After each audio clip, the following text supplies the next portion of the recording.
Herb, we got two very fine hockey teams this afternoon in the consolation final, and had a bounce or two gone a different way for these two teams, they might have been meeting in the championship final tonight. Both teams lost in overtime in the first round.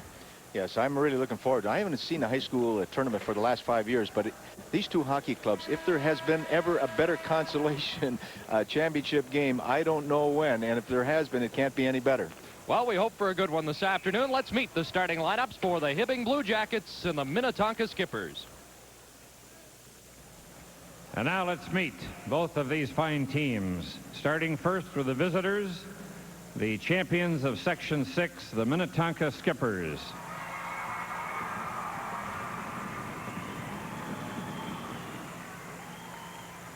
Number 1, goalie Dale Rail. Number 3, forward Mike McMillan. Number 4, defenseman Tony Schmidt. Number 5, forward Eric Langheinrich. Number 6, defenseman Jim Wilharm. Number 7, center Jim Walsh. Number 8, forward Jeff Kuzara. Number 9, forward Steve Schottler. Number 10, defenseman John Albert. Number 11, forward Brad Davis. Number 12, forward Jeff Christ. Number 14, defenseman Tim Hannes. Number 15, forward Jeff Urban. Number 16, defenseman Greg Harrison. Number 17, forward Matt Johnson. Number 18, forward and center Frederick Holmner. Number 20, defenseman Dave Jecka. Number 22, forward Tom Renard. Number 24, forward Dave Taylor. And number 30, goalie Lance Madsen. The assistant coach is Tony Nelson, the head coach John Erickson.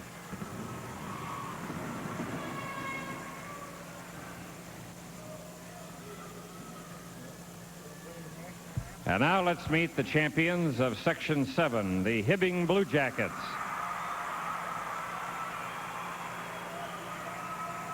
Number 1, goalie John Hajduk. Number 2, defenseman Tom Hansen. Number 3, left wing John Schwartz. Number 4, defenseman Joe Gostad. Number 5, defenseman Mike Vidmar. Number 6, center Mark Kasner. Number 7, right wing John Hagan. Number 8, left wing Paul Girardi. Number 9, left wing Mike Grillo. Number 10, center Rich Bryant. Number 11, defenseman Sean Gostad. Number 12, defenseman Jerry Kristoff. Number 13, defenseman Bo Nikoloff. Number 14, center Pat Marolt. Number 15, center John Rue. Number 16, right wing Pete Wallers. Number 17, left wing Jim Petrie. Number 18, center Doug Terrell. Number 19, center defense and wing Steve Terrell. And number 30, goalie Jim Monticelli. The assistant coach is Bill Teacher, the head coach Bill Olson. The officials for this afternoon's game are Greg Shepard and Jerry Krieger. And now please stand, ladies and gentlemen, and join the Hibbing High School Band conducted by Mr. Art Hill as they lead us in our national anthem.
Hibbing Blue Jackets and the Minnetonka Skippers meeting in the consolation final of the Minnesota State High School Hockey Tournament. Herb, you heard Bill Olson talking about being extra loose for this game. Does that mean we're going to have a freewheeling style of game? I don't think so. I think that he refers to being loose. He's got a senior hockey club, a veteran hockey club. They want to have some fun in their last game at Hibbing High School. I think that's what he's referring to. I expect just one heck of a game with a lot of intensity. I haven't seen too many high school games that have not been played with that intensity that's necessary. You said something important yesterday. It's not hard to get up for these hockey games because these kids just love to play hockey. Oh, geez, I'm excited just being here, Chris. I wouldn't want to be any place else in the state of Minnesota at noontime right now than in St. Paul Civic Center.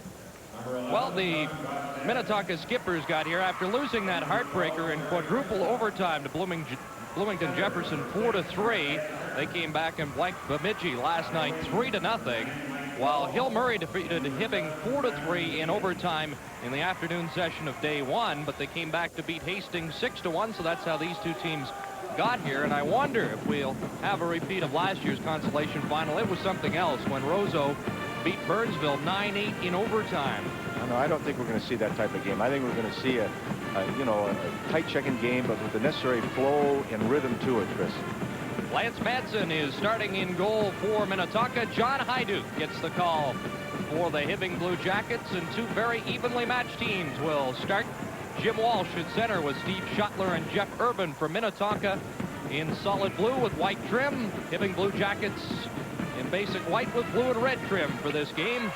And we're just about set to go. It will be Pat Maralt at center with John Schwartz and Doug Terrell, the freshman, for the Blue Jackets. And play is underway.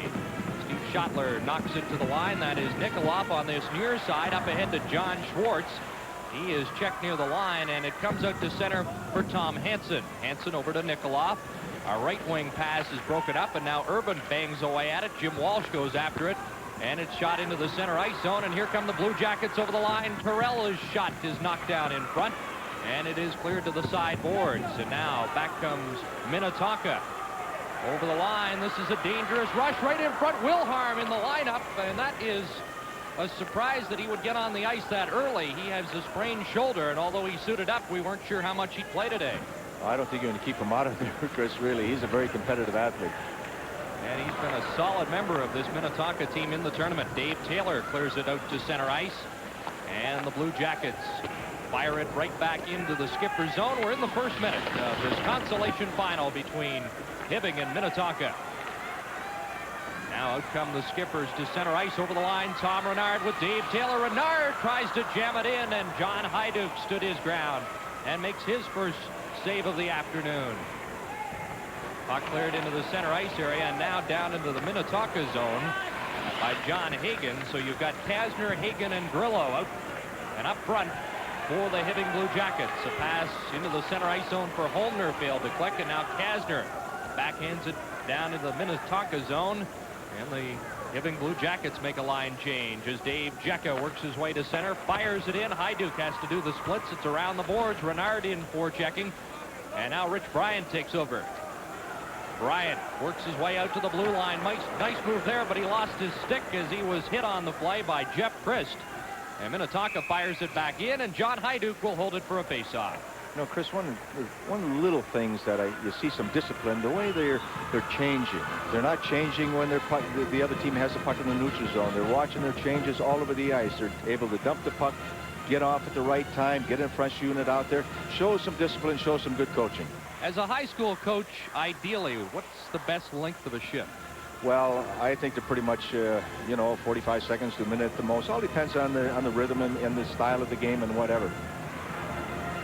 Hibbing clears it down into the Minnetonka zone in forechecking. The Blue Jackets come up with the puck. They feed it back to the point. There's Vidmar's shot steered aside by Lance Madsen. In goal this afternoon. Madsen played in the victory yesterday. There's a shot by Bryant that hit Madsen and just went wide of the net.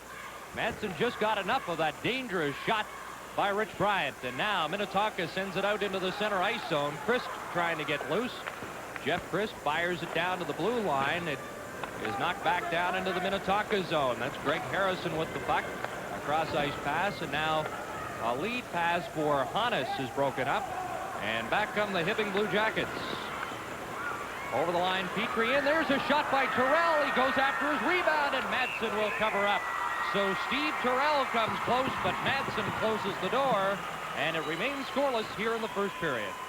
Well, Chris, one of the things that we're going to see, if Hibbing is going to go to that, use their 4 lines, and 4 lines, and it's going to be very beneficial to them. 3 games in 3 days. It could be a deciding factor. Minnetonka, if they stay with those 3 lines of Walsh, Renard, Kuzera, and if the Hibbing activates the Terrell line to go along with Bryant, Terrell, Kastner, it could be a deciding factor as this game wears on.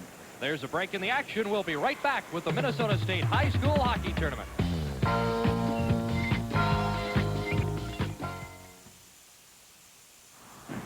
12:13 left in the first period. Before I leave that length of shift topic alone, you said 45 seconds to a minute for high school players. Does that change when they become pros? Can they go a little longer? No? Not really. Maybe they even have to go shorter. They're not in as good a shape. No, it all depends. Let's take a look at Lance Madsen in goal for Minnetonka. Well, that thing almost got away from, but again, what I've been impressed with the goalkeepers in the tournament, Chris, is the fact that they're moving out, cutting off their angles, staying on their feet, and trying to control that rebound. Madsen had a record of 12-5-1 during the regular season. Puck is behind the Minnetonka net, and it comes onto the near side for Schottler. Schottler lost possession. It comes back to the point, fired right back in by Tom Hansen, who took a hit from Jeff Urban as he got rid of that puck. Right now, Hibbing is forcing the play. And John Albert will slow things down and try and carry it out of the zone. Albert's had a good tournament, and here he comes to center. Firing it down in on Hajduk. Rebound for Urban, and he just couldn't get a shot away as Hansen blocked that attempt. Now it's out in front. Dangerous pass. And John Hagen couldn't get his stick on it, and here come the Blue Jackets. They'll fire it down. Lance Madsen will leave it in behind the net. And that is Jecka. Dave Jecka up on the boards to Schottler. It's kept in, however, at the point by Jerry Kristoff. He bumps in behind the net. Now Hibbing trying to center it out in front, and this Blue Jacket team's done a good job of forechecking against the top line of the Minnetonka Skippers. That's one of their strengths. They're really an intelligent forechecking team, Chris. Now the puck cleared around the boards and out to center. Albert overskates the puck. This is Terrell moving in with Schwartz, and there's a shot just going wide of the goal. So the Blue Jackets have come close in the opening minutes of this hockey game, and now play is whistled down with the score Hibbing nothing, Minnetonka nothing. This is Hockey 85 live from the St. Paul Civic Center.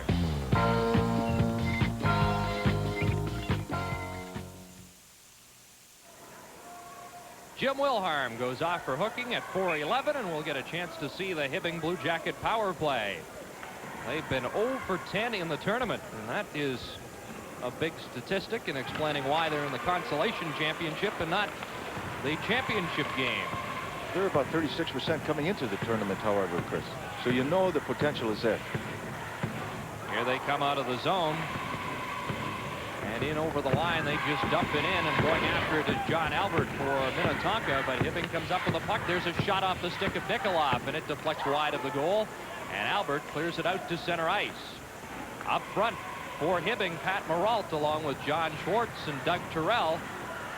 And this is Nikolov clearing it in. He's a good skating defenseman in behind the net. It's Maralt coming up with the puck. He gives it to John Schwartz. Back it comes to Nikolov at the point.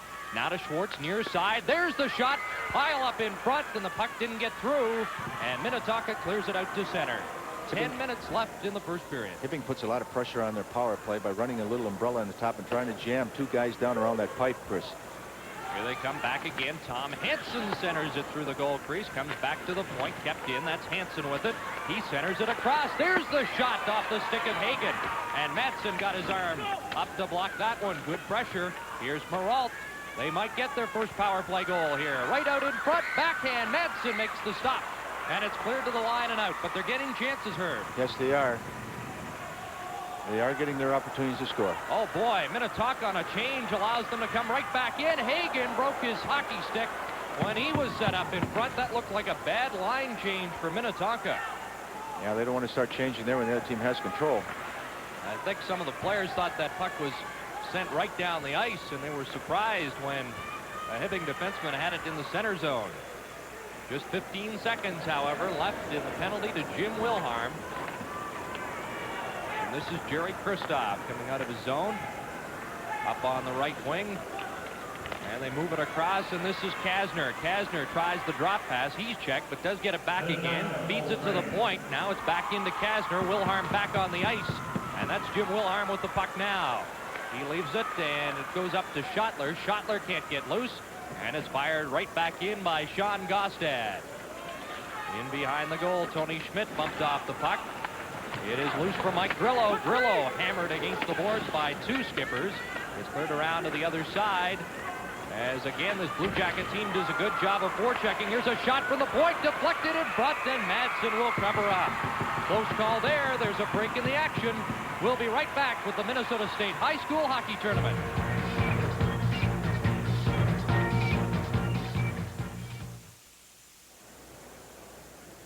Minutes, 18 seconds left in the first period, and so far advantage Blue Jackets. As we're seeing some excellent goalkeeping by Lance Massey. He showed that last night. Very poised, patient goalkeeper, standing on his feet and cutting off those rebounds, and that's he's been able to keep make a few great saves there to keep this thing 0-0. He's a 6'1", 180-pound junior, so Minnetonka has their goaltending problem solved for a couple of years at least, because the backup today is Dale Rail, and he is a sophomore goaltender. Puck shot down into the Hibbing zone. That's Joe Gostad with it. He clears it up on the left side, and this is Paul Girardi into the center ice area for Rich Bryant. Bryant centers it out in front. He was looking for Wallers.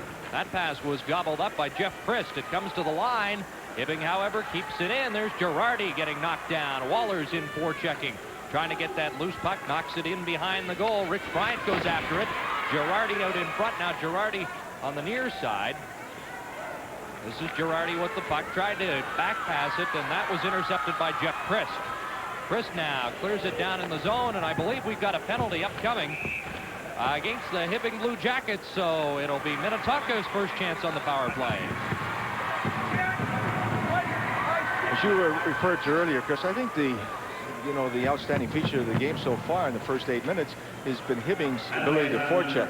I'm very impressed with one player on that Hibbing team, and that is that defensive forward. He is never getting caught. He's always in position, allowing the defensive pinch in, allowing the two first forecheckers the necessary freedom.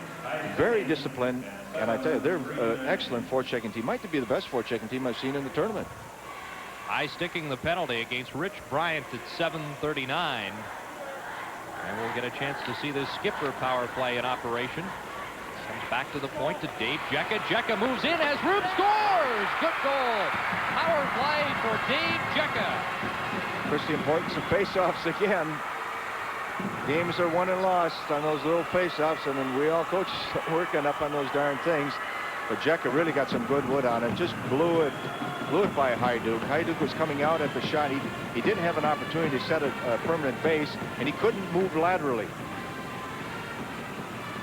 He had the right idea, Mr. Hajduk, coming out, but he has to establish that base so he can move laterally. Jecka really blew it by him. Excellent shot. I'll tell you, these defensemen in the tournament all have fine shots. No, they can pull the trigger. It's unbelievable how these young people can shoot a puck today, Chris. Used to be that the defensemen, the kids that couldn't shoot well, were defensemen, and the kids that did have good shots were forwards. Not anymore. No, that's for sure. Dave Jecka's second goal of the tournament, and it gives Minnetonka a 1-0 lead. His play whistle down with 7:10 remaining in the first period. Time of the goal, 7:35. Jecka gets the goal from Holmner and Dave Taylor. And we both know statistics say that team that scores the first one has got a better than 50-50 chance to win the ball game. Especially in this tournament. Most of the games have been won by the team that has opened the scoring. But now here comes Hibbing as they try and get it back quickly. Schwartz with the shot, and Madsen stood his ground. Of course, that wasn't the case last night when Bloomington Jefferson opened the scoring in that semifinal game. Burnsville came back to win it. Now some good forechecking by Hibbing, and a blast went high over the goal. So the Blue Jackets are right back on the prowl, and Madsen will hold it for a faceoff. There's a break in the action. We'll be right back with the Minnesota State High School Hockey Tournament.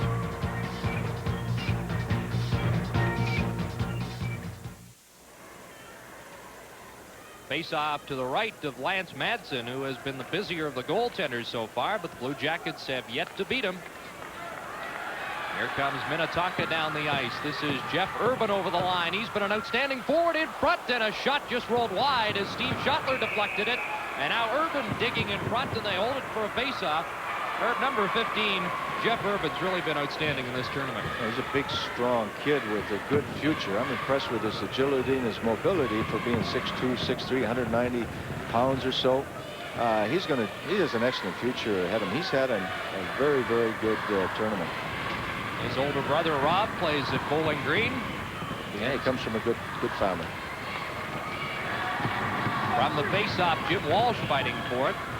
But Hibbing comes up with the puck, and here they come. The line of Grillo, Kasner, and Hagen up front.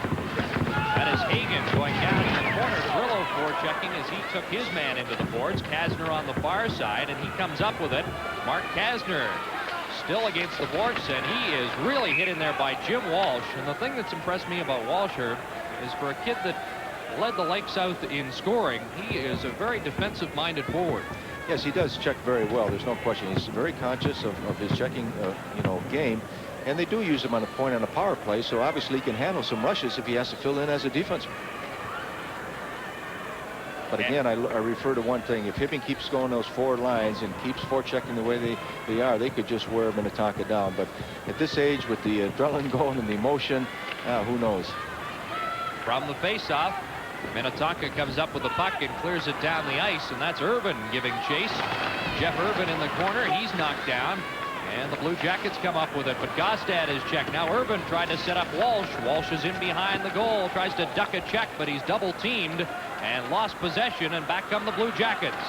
Over the line comes Grillo. He drops the pass to Gostad on the backhand, deflected near the goal. Madsen down, and the puck is loose, and finally play whistled down.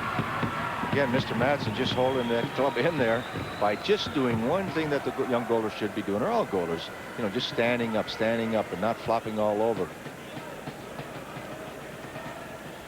Gostad was in good scoring position, but the problem for him was he was on the backhand, and although we were talking about defensemen shooting well, the backhand is the hardest of the shots really to perfect. I thought Sean was going to pivot to his forehand and throw that thing at it, right on top of the circle, but he couldn't pivot. It looked like he was thinking of that, but he couldn't get into it.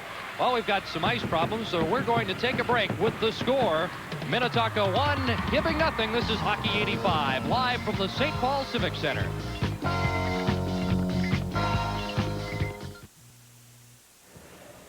Five minutes, 31 seconds remaining in the first period. It's the Skippers leading the Blue Jackets 1-0 on a goal by Dave Jecka, his second of the tournament.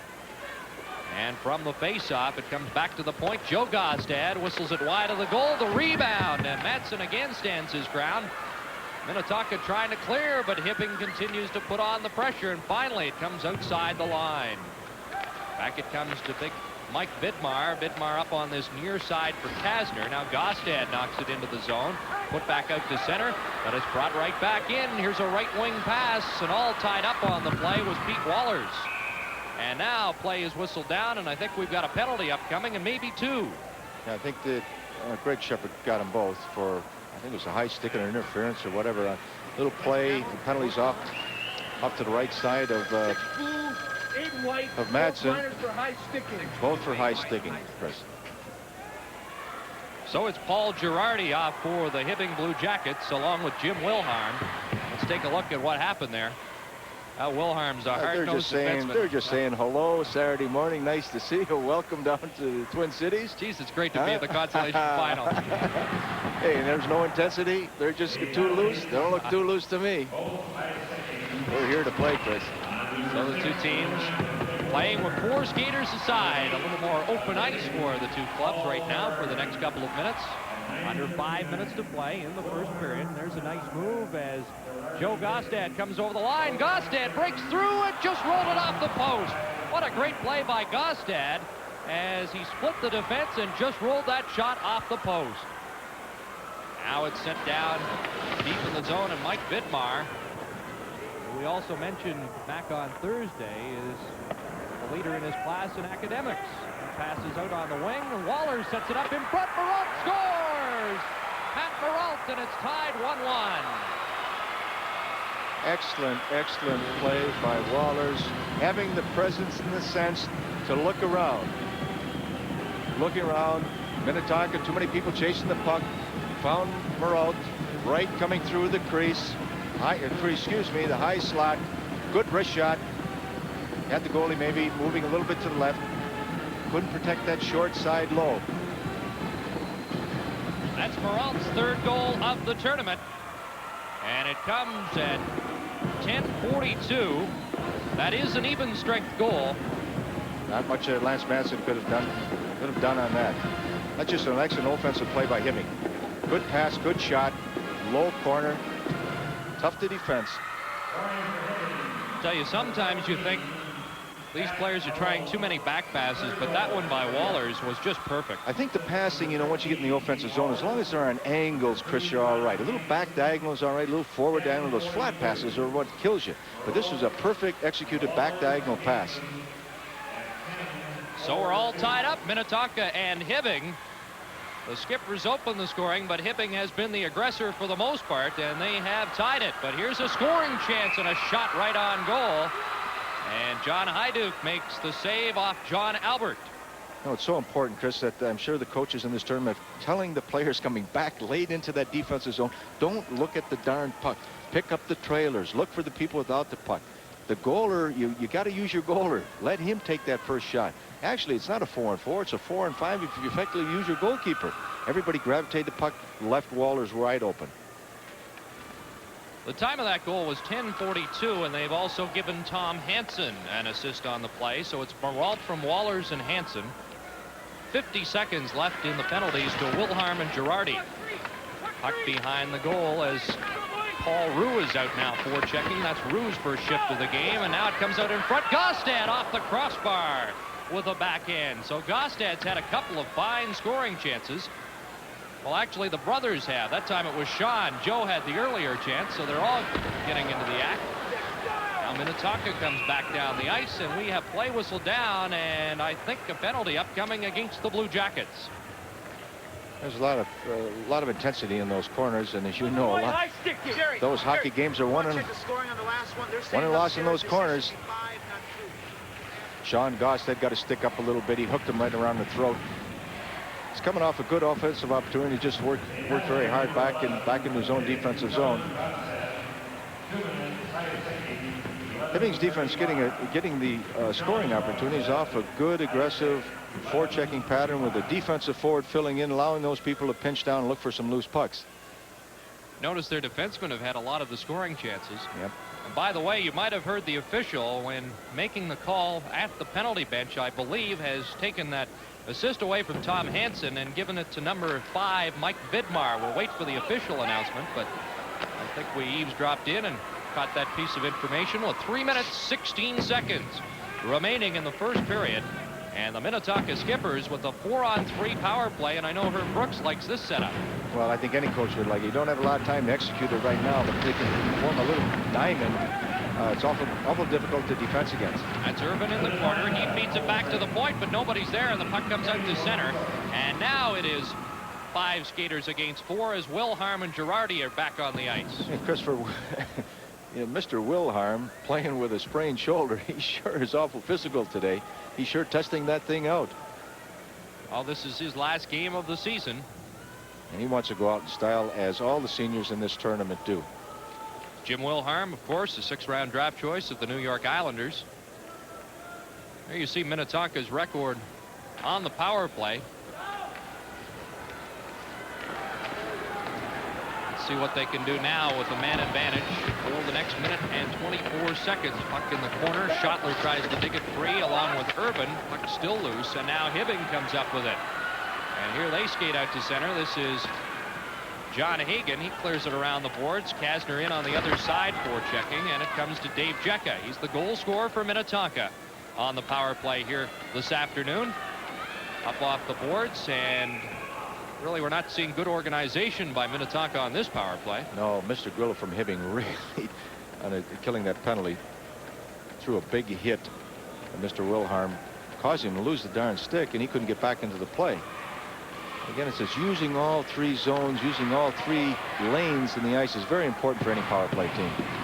Here's Jecka to the line. He moves in over the line, but he's checked, and it's out to center ice. Now over on the right side, Schottler tries to dump it in, but Hibbing's doing a good job. Boy, Minnetonka scored in the opening seconds of their last power play, but the Blue Jackets have rectified whatever problem they had. Yes, they're checking very well, but also Minnetonka is a little too idealistic at the offensive blue line. The flat passes, people standing still, offsides, not going any place, turning the puck over. They always want to think it should be a rush, a forechecking pattern, a back-checking pattern. You stay in that rhythm, you get something going. Here's Jecka off the boards up to Walsh. He fires it in. Do you like that idea better? Fire it in and chase it? Well, all depends on the degree of control as you approach the offensive blue line. You don't want to give it up if you don't have to, but if you have to, you have to. Well, here they come now. Walsh moving in, centers it out in front. Urban couldn't get a stick on it. He was all tied up. Jecka goes flying as he is dumped. Puck in the corner. Urban forechecking. That's Schottler by the side of the net. They dig it free. Bang away at it, and it goes back into the corner. Schottler to the point. Jecka. He's got an open man, Wilharm, on the near side. Jecka takes the shot, and he didn't miss by much.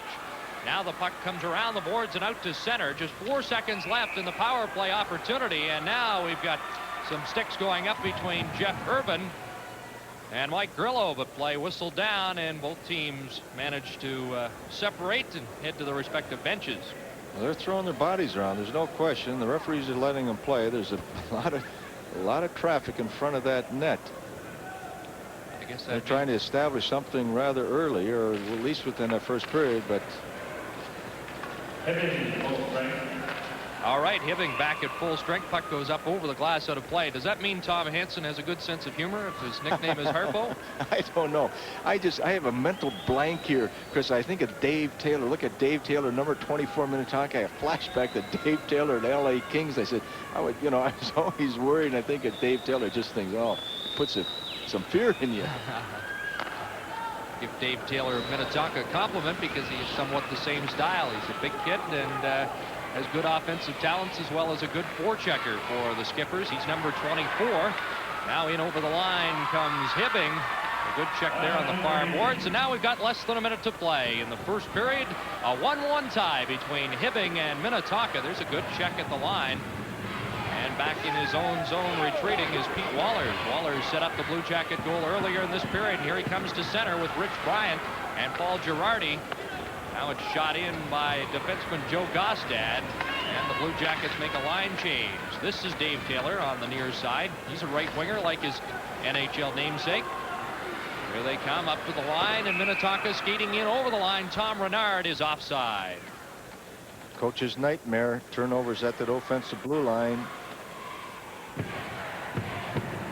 29 seconds left in the first period of a 1-1 game.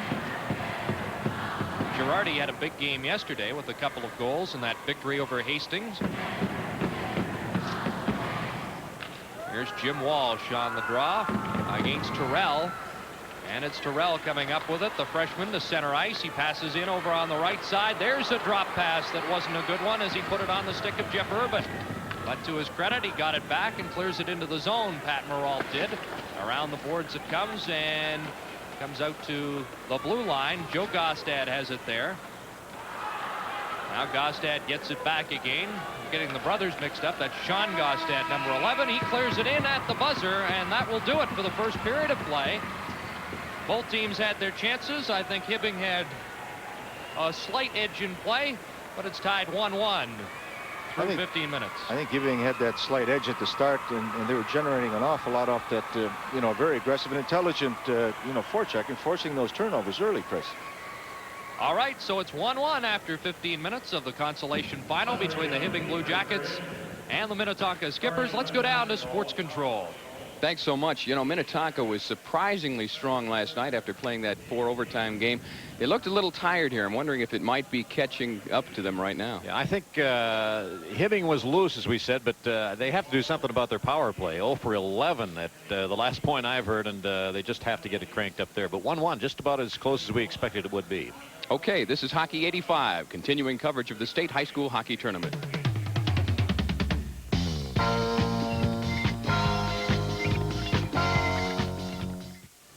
North and South, Hibbing and Minnetonka. We are 1-1 after 1 in the Consolation Championship. Let's again pass the puck. Tom, back to the booth, and Chris Cuthbert and my hockey idol, Herb Brooks. You better take the pass then.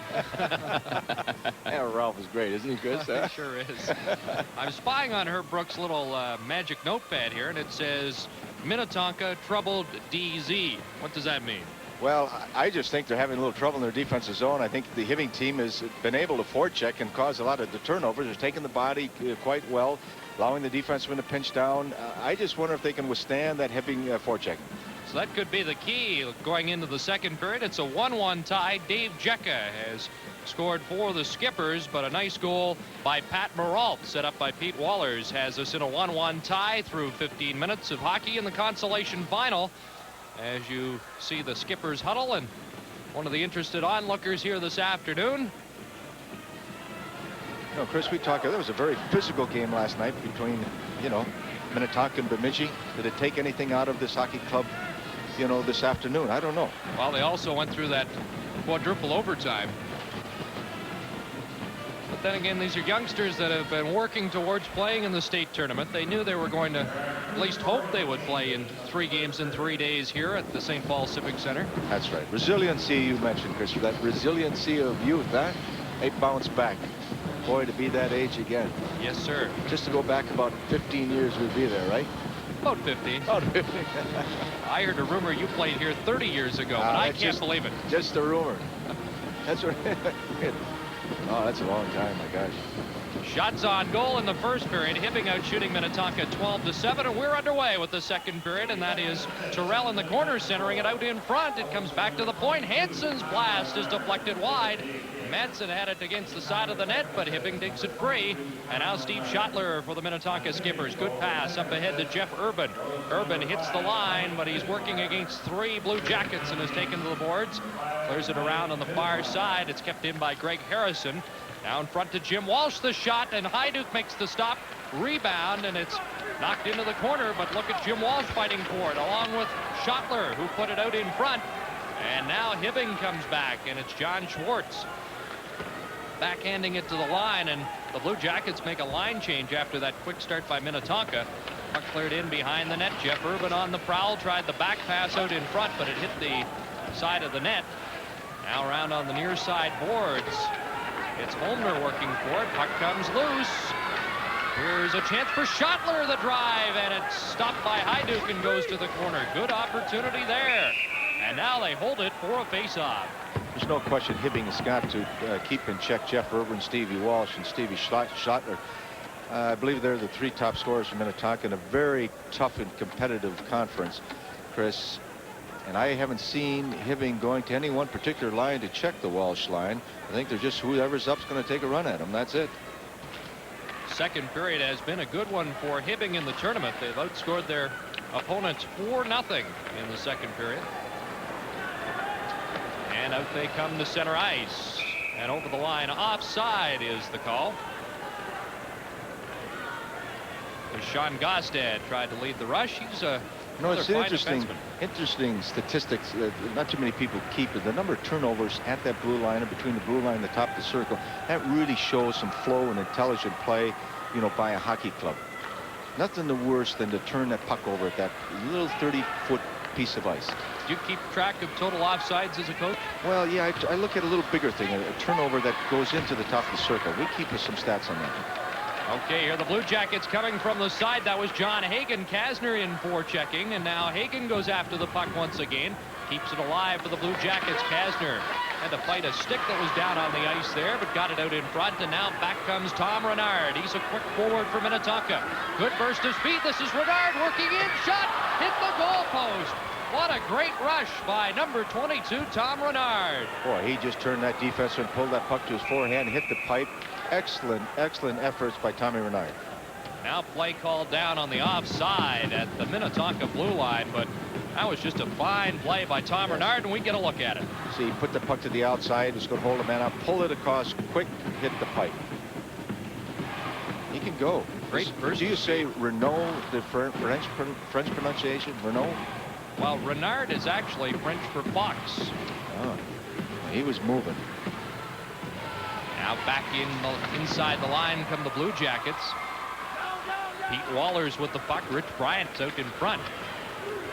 Wallers still has it. Feeds it back to Vidmar at the point. Couldn't get a shot away. Now backhands it to the corner.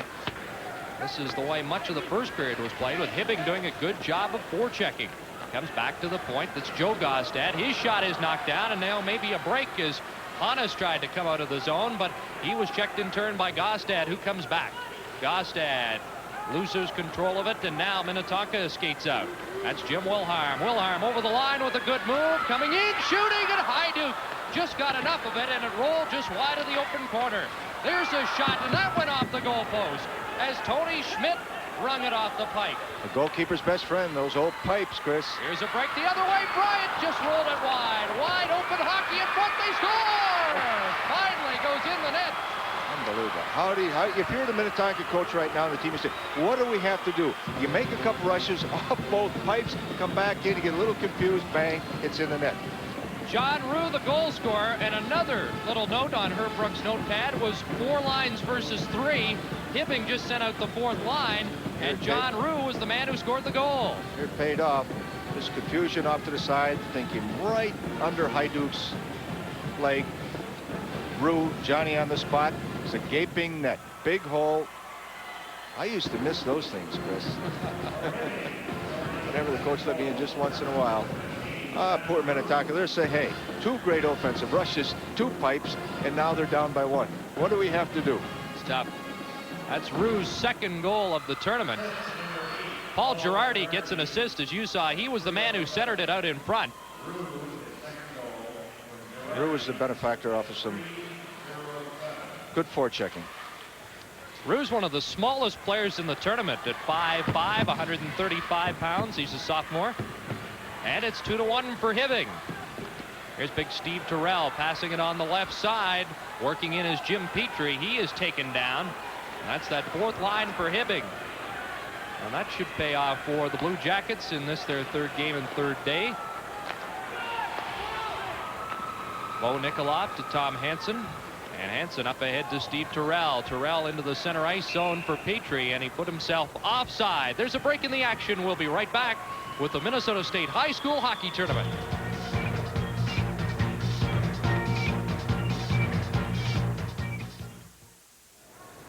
"11 minutes, 19 seconds left, 2nd period, with the Hibbing Blue Jackets leading the Minnetonka Skippers 2-1 in the consolation final.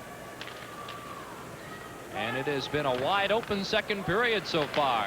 Good chances at both ends. In fact, Minnetonka's had a couple of dandies go off the post. Here's Dave Jecka in his own zone. Passes it around behind the net to John Albert. He's taken out of the play, but gets it ahead to Jim Walsh. Walsh is checked, and now Albert will try it again. And there you see the Blue Jackets doing a great job of forechecking. That's the line of Hagen, Kasner, and Grillo. Maralt's out there as well. Here's Maralt from behind the net. Centers it in front. They score! Sean Gostad moved in from the point perfectly. And makes it 3-1. Again, this is caused, the turnovers are caused, and the loose pucks are caused by, as you said, Chris, some excellent forechecking by Hibbing. They were very intelligent. And again, the defensive forward is always in position, allowing those defensemen to look for those open holes. We'll see it again.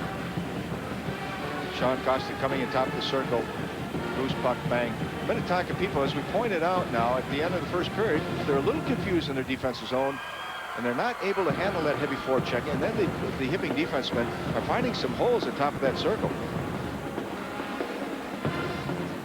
Great play by Gostad. These defensemen know when to make their move in, when to gamble a bit, cheat in. And Gostad timed that beautifully. Maralt spotted him moving in, and it results in the third goal for the Blue Jackets. That's Sean Gostad's second of the tournament.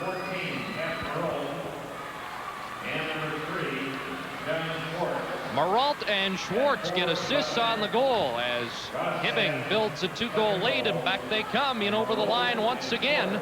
This is Gostad in front, scores! And I think that one went right in off of Lance Madsen.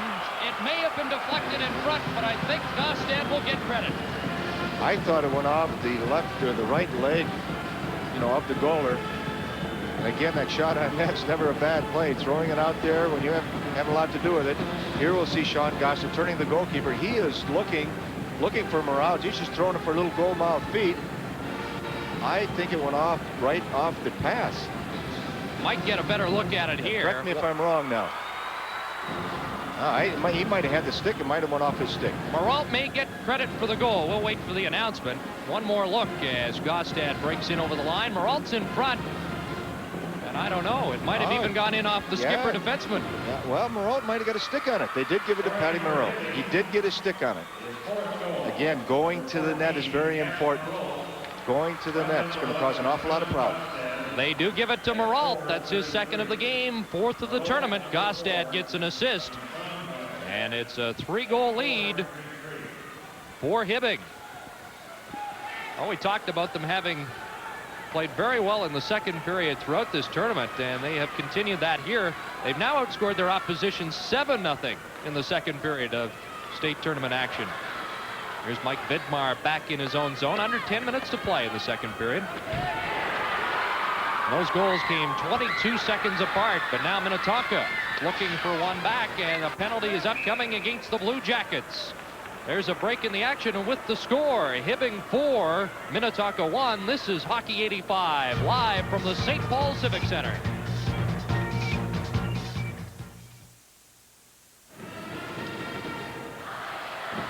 .5:13 time of the penalty, and it's an interference call against Mike Grillo. Let's see what Minnetonka can do on the power play. They need to get one back here soon. Here's Schottler from in front. Jim Walsh just put it over the net with John Hyduke in the prone position. You don't see that too often. This Stevie Walsh, again, led that Lake South Conference in scoring this year. Two-time all-conference player. He has an opportunity like that. Generally, he's going to bury it.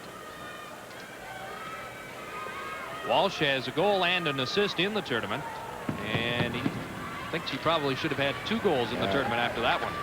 He was looking at a big opening there, but Hyduke might have had just got a stick on that. Here's Wilhelm, shot through traffic. It hit Urban in front and bounced to the corner. And here comes Paul Girardi. He has Rich Bryant with him. They are the penalty killers for Hibbing. And Bryant almost stole it in the zone. 1 minute, 25 seconds left in the power play as Jim Walsh comes down the ice over the line. He is checked, but Walsh gets it back again. Walsh off the boards, and here's Urban with some skating room out in front. Schottler couldn't knock it down from in midair.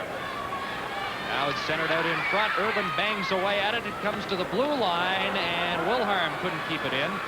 And they all have to come outside the blue line to regroup. Here's Wilhelm back inside, over the line, offside with Schottler by a step on the left side.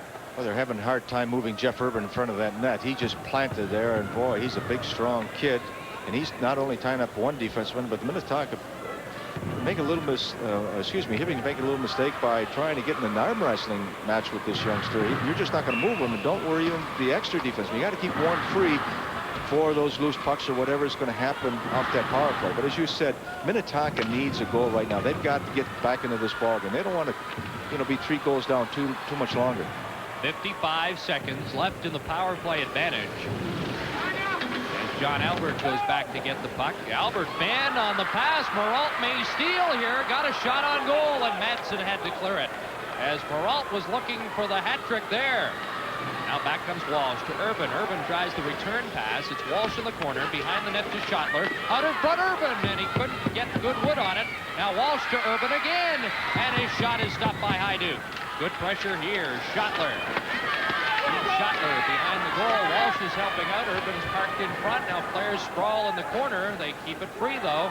Here's Schottler out in front, and Hajduk says enough's enough and holds on as Urban is taken heavily into the net.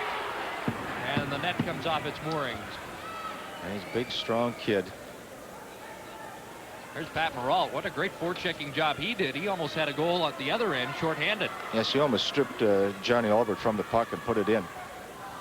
And they've got 15 seconds left. They have to win this draw and get a shot off this thing and get something rather quickly. They've had some opportunities prior to that little outburst of Hibbing's. 8:02 left in the period. 15 seconds in the penalty to Grillo.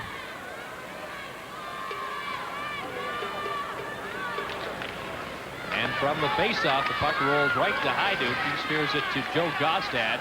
Gostad taken heavily to the boards by Dave Taylor. That is Holmner. Good pass back to the point. Albert shot. Hajduk the save. Rebound. Holmner scores!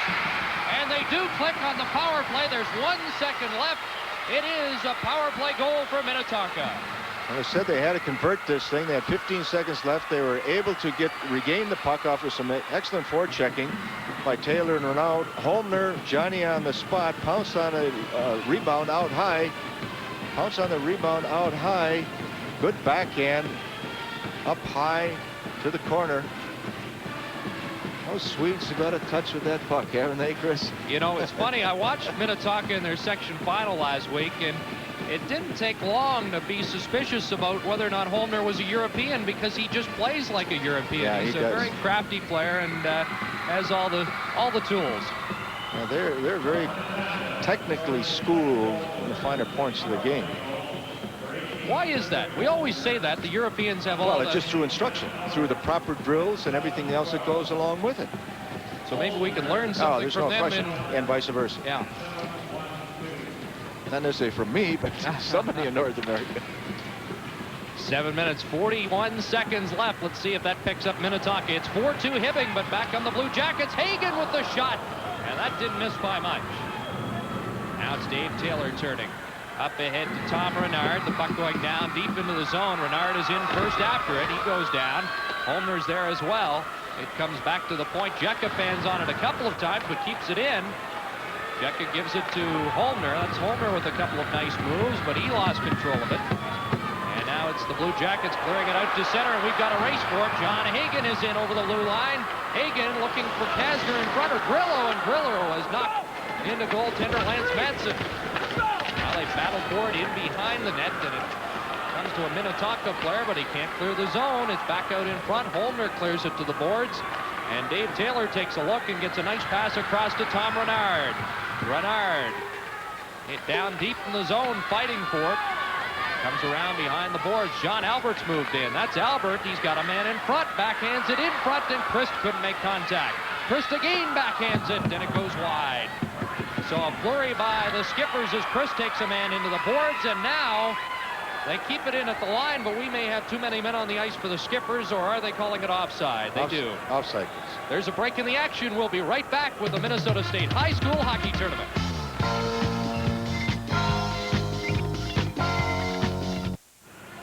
They were close to having too many men on the ice, Herb, because the fellow that kept it on near the blue line was just coming over the boards, and sometimes you got to watch that with your line changes. You don't want to have the player coming off the ice touching the puck before he leaves, or else you can get that penalty. Here they come back in again. Christ with a shot, and that went off the glove of John Hajduk. So Minnetonka is starting to apply the pressure as it comes back to the point. Wilhelm tests Hajduk, who has to make a good toe save. Now Pete Wallers will take over for Hibbing, but he loses control, and all of a sudden it's the Skippers doing the forechecking. Good job here. In behind the net, Hannes centers it out in front. Wilhelm had moved in from his point position, and the puck slid by him out to center. Now here comes the Blue Jackets. It's Vidmar over the line to Wallers. Wallers setting up the shot, puts it out in front. Here's a scoring chance, and a shot on Madsen is stopped and held for a face-off. But the last 5 minutes, Chris, Minnetonka's really picked up the tempo, and I think that where he picked them up is when Tommy Renaud just turned that defenseman and hit the pipe, and then they came right back with another one. But the momentum is swinging right now in Minnetonka's favor, and I think the Renaud, Holmner, and Taylor line are instrumental in this thing. That last goal by Minnetonka was at 7:12. Holmner got credit for the goal, and Albert gets an assist on the play. And for Holmner, his second goal of the tournament. Puck in the Minnetonka zone. Back to the point it goes. There's a shot right in on Madsen, who holds on for a faceoff. There's a break in the action. We'll be right back with the Minnesota State High School Hockey Tournament.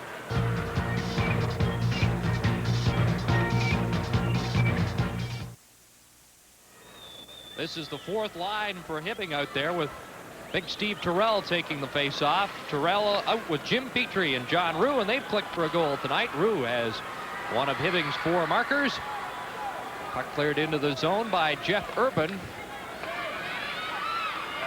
This is interesting. The fourth line of Hibbing against the top line of Minnetonka. We'll see what kind of a matchup this is. Here come the Skippers to the line. A pass for Urban on his wrong wing. They call it offside on a close call at the blue line. One of the advantage Hibbing has going to 4 lines that Coach Olson, I'm sure, is thinking about is that veteran defensive core. He might be able to put out what he considers his 4th line if you want to use a numerical rating at it, because he's got a lot of confidence in his goalkeeper and those 6 defensemen. So he's not really worried about it right now. He's using the 4th line to keep people fresh and to see if he can use that to advantage wear people down. But right now, I think they just should advance the puck and go back in a very heavy forechecking game to just start to slow the puck down a little bit. You mentioned those 6 defensemen. They're the same 6 that came down for the state tournament last year. That's good experience. And one of the reasons a lot of people picked Hibbing to win the state championship. It was a good body check on Pete Wallers. And here comes Urban firing, and that was just wide of the goal. Around the boards, John Schwartz trying to get it out of the zone. Schwartz turns, and a lead pass for Moralt, just a stride too far, and this could be icing. Moralt diving for it, but it's too late. Icing is the call. With the score, Hibbing 4, Minnetonka 2. This is Hockey 85, live from the St. Paul Civic Center.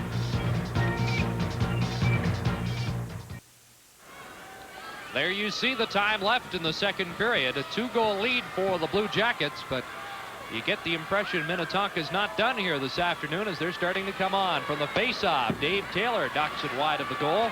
Tom Renardi buzzing behind the net. It's out on the near side for Hagen. Hagen just left it there. Jim Wilhelm has moved in from his point position, trying to keep it in the zone. Now on the far side, Grillo will try to get it out, but again, you see Minnetonka with good forechecking, and now here come the Blue Jackets. Sean Gostad clears it down ice. He's had a big game, particularly this period. What a collision that was in the corner, as it's quite a collision between John Hagen and Jim Wilhelm. And here comes Wilhelm out of the zone. Wilhelm takes another hit. Boy, oh boy, he has a sprained shoulder, and he now is looking for somebody else. He's playing without a stick, and he had somebody all set up in his sights. But back comes Hibbing, a pass in front. Hagen is knocked down, and we're going to have a penalty. There's a shot in front, and finally Madsen holds it. But things got a little out of hand there for a moment, and Hibbing almost capitalized with a great scoring chance. Yes, earlier, before this, about a minute ago, John Albert had a big hit on Terrell, and that maybe set the tempo for the next 30 seconds because there's a lot of bodies falling around. Tommy Renone had to come back and take just one of those type of penalties you have to take in front of the net. Maybe he didn't have too much of a chance. He was scared of that little tip on a goal mile feed, so he had to try to fight for the position. Thus the high stick interference type of call. Interference. Well, the 2-on-1 for Hibbing was set up when Wilhelm lost his stick, and then he tried to set up John Hagen in his sights, and Hagen just kind of stepped around him, and it created the 2-on-1 advantage. He doesn't want to give up anything at this time of the period right now, Chris. Here the Blue Jackets on the power play near side. It's Schwartz shooting, and that was through traffic, and it just rolled wide. Jim Walsh behind the net. He lost control of it. The Blue Jackets come up with it. Now it's a shot from right out in front, and Hansen had moved in and could not get the shot away. This is Tom Hansen. He drops it back, and Bo Nikolov has the puck. Nikolov back to Hansen. Hansen fakes the shot. He is checked. Puck goes to the corner. Terrell is out in front, and now it comes back to Hansen. There's a good block by John Albert, and the puck is cleared out to center ice. A minute and 18 seconds remaining in the power play. 2:48 remaining in the second period as Nikolov comes in and just shot wide. Puck around the boards, and Schottler clears it down the ice. I like Hibbing's power play. At least the formation has put an awful lot of pressure. They haven't executed it too well, but I like their ideas. Well, they haven't materialized in goals yet, however. They're 0 for 11 on the power play, but they have had their chances in this game. At Moralt, at the blue line, drops it back for Nikolov, who loses it, and here comes a break. It's Steve Schottler in alone. Schottler against Hibbing, scores! Short-handed goal, and it's 4-3. Yeah, Bo Nikolov overhandled the puck just a little bit at that offensive blue line. Stevie Schottler poking it. Away he goes. Again, and maybe it's a weak side defense when Hibbing can be helping out, but Schottler's home free now. He breaks his speed, sets his feet, good body control. He had the goalie at his mercy there. Watch how he's coming in now. He's opening the distance. Now he sets his feet. Good body control, makes his move. Nice, intelligent breakaway by Steve Schottler. A lot of young hockey players are out of control as they approach the net, but about 15 feet out, he broke himself, set his feet, and then he could shoot or make the play depending upon the goalie's move. Schottler's the leading point getter for Minnetonka in the tournament, but that's his first goal. Chris, sometimes you have to look at the other defensemen of the Hibbing team. They always should think their partner's in trouble and ready to back him up, and all of a sudden don't think the partner's going to make the ideal perfect play. So as much as Bo Nikolov is feeling bad, that a weak side defense will say, hey, you're my partner. I've got to cover for you a little bit. Trouble is that when you're on the power play, sometimes you forget about backing up your defensive partner. You're just thinking about that goal. Oh, sure. There's a big break for Minnetonka to score a shorthanded in the last couple minutes of the period, bringing them in one. New ball game. 1 minute, 50 seconds left in the second period. It is 4-3. Maybe this is what Coach Olson said, they were too loose because they let Minnetonka back in. They're at 4-1 now. They should just check them to death and be very intelligent, short shifts, stay away from the penalties, and all the little things you can do to just have the clock work against the other team, and then it gets to be a mind game. All of a sudden, they're looking at top. We're 3 goals down, not a lot of time. Then you just say, there's a quitting down in all games. Hibbing still is on the power play, and they almost give up another break. And this time, Hibbing has to come out of the net and backhand it up towards the line. And as you said, Herb, maybe they're just a little too loose at this point. And that can happen. All of a sudden it comes fast. You're up 4-1 and only half the game's left. You say, hey, this is going to be a laugher or something to that degree.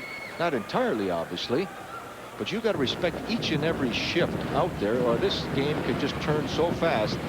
And we all seen a lot of sports turn fast, and this thing can really turn fast. What was the term you called it? The breakdown point? Well, quitting down. It's a football terminology where coaches will measure the performance of A, an individual, B, the team, where they seem to have a psychological breaking point. And there is that point. You look at the clock, you look at the odds, the things you have to overcome, you go, you know. So you try to work that in your favor. Force that quitting down. You play a little mind game with them somehow. Here comes Hibbing back over the line. That's Grillo behind the net, and he takes a good hit. And right now, Minnetonka playing with a lot more confidence as Albert clears it up to Hannes. Hannes in the center zone. And there is a pass broken up. And back it comes to Albert at the line. His pass across is for Jekka, but Jekka's taken heavily into the boards. There's less than a minute to play in the second period as Hagen tries to knock it out in front, but Jekka intercepts. Clears it outside the line, and now they're going to whistle it down on a high stick with 48 seconds to play in this second period. Chris, I think Hibbing needs a little spark right now. They need something to open up that gap, and not necessarily in terms of goals scored, but momentum gained. And I think the Kastner, Grillo, and Hagen line is that line that's got to reach down. They're veteran hockey players, been around. They're going to say, hey, follow us. Something like the Renault, Taylor, and Homer did when they picked up Minnetonka spirits. But Hibbing needs a little break. There's got to be an individual, a certain play to get them back into the flow of things. They had it all going their way, and they just let it get away. That's when you know, coaches behind that bench, and all due respect to, you know, our colleagues, you want to push and push and push. And almost like you're going to pick up that knight and then stick them a little bit. Look for that extra one. When you were talking about quitting down, in this case for Hibbing, they had a 3-goal lead and maybe thought they had the game won. Yeah, that's when you take the extra step. You want to keep opening up the thing. Not necessarily need another goal, but you do things with and without the puck, just with a high level of intensity. There's Minnetonka with the puck in their own zone. They cleared up ahead to Schottler, who has the 4-3 goal. And now a pass on the left wing for Jeff Urban. Urban is checked in the corner by Tom Hansen, and Bo Nikolov has it behind his net. 10 seconds remaining in the period. They don't want to make a mistake now, which could cost them the tying goal. Urban fighting for it, but it comes out, and this is Terrell. A lead pass for Maralt at the horn, and that will do it for period number 2, a period in which it looked like Hibbing was running away and hiding, but Minnetonka stuck with it and came back with a couple of goals of their own. That shorthanded marker by Steve Schottler is a big one, and now it is 4-3 for Hibbing after 2 periods, and we may have a repeat of last year's consolation final, that 9-8 setup we had a year ago. It might not be 17 goals, but we might have an overtime thriller as we did a year ago. Herb, it's been an interesting hockey game, that's for sure. I think Coach Olson from Hibbing is going to go back and say, hey, let's just slow this thing down now. Let's get back into the patterns we want. Just don't play indiscriminately. They're running around. They thought they had it all in the bag, and then they just, those couple little things broke it over. And give credit to Minnetonka's spirit and competitiveness, and especially Tommy Renault making that big thing, big pass. Even went off the pipe, and they come back with another pipe. You could see the whole thing turning. So it's a 1-goal Hibbing lead as we head for the 3rd period. Right now, we're headed for sports control. Thanks, guys. Minnetonka coach John Erickson, after the first period, said he was very concerned with his skippers. They were very flat, very tired. He had to really be concerned after the early part of that 2nd period when they fell behind. Yeah, when his team went down 4-1. But fortunately, the skippers came back. They get the shorthanded goal. It is 4-3 now after 2. And as he said, we have a dandy. This is Hockey 85, continuing coverage of the 1985 State High School Hockey Tournament.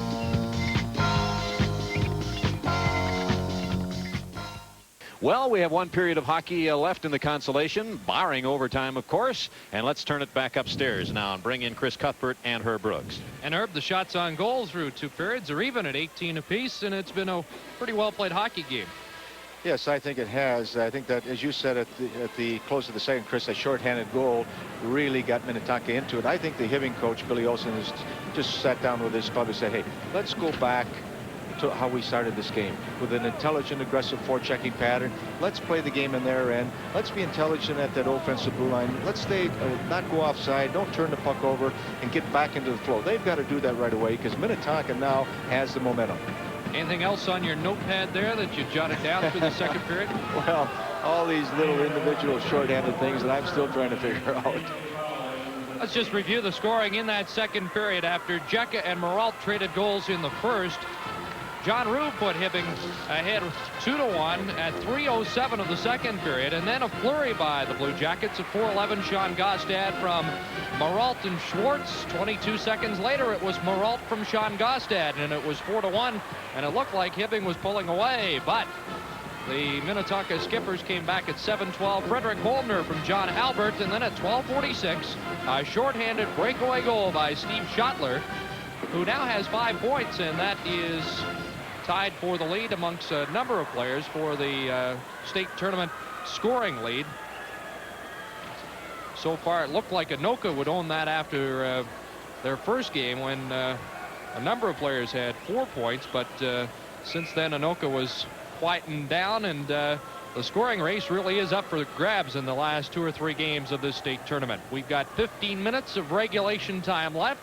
Minnetonka trailing by 1, but the skippers have shown a lot of heart in this tournament. Well, they sure have. You come back at 4-1, Chris, and you know you have to reach for something. But if they get off to a good start right now, I'd start slowing that thing down somehow to get them off that rhythm. Talk to the referee, break a stick, do something.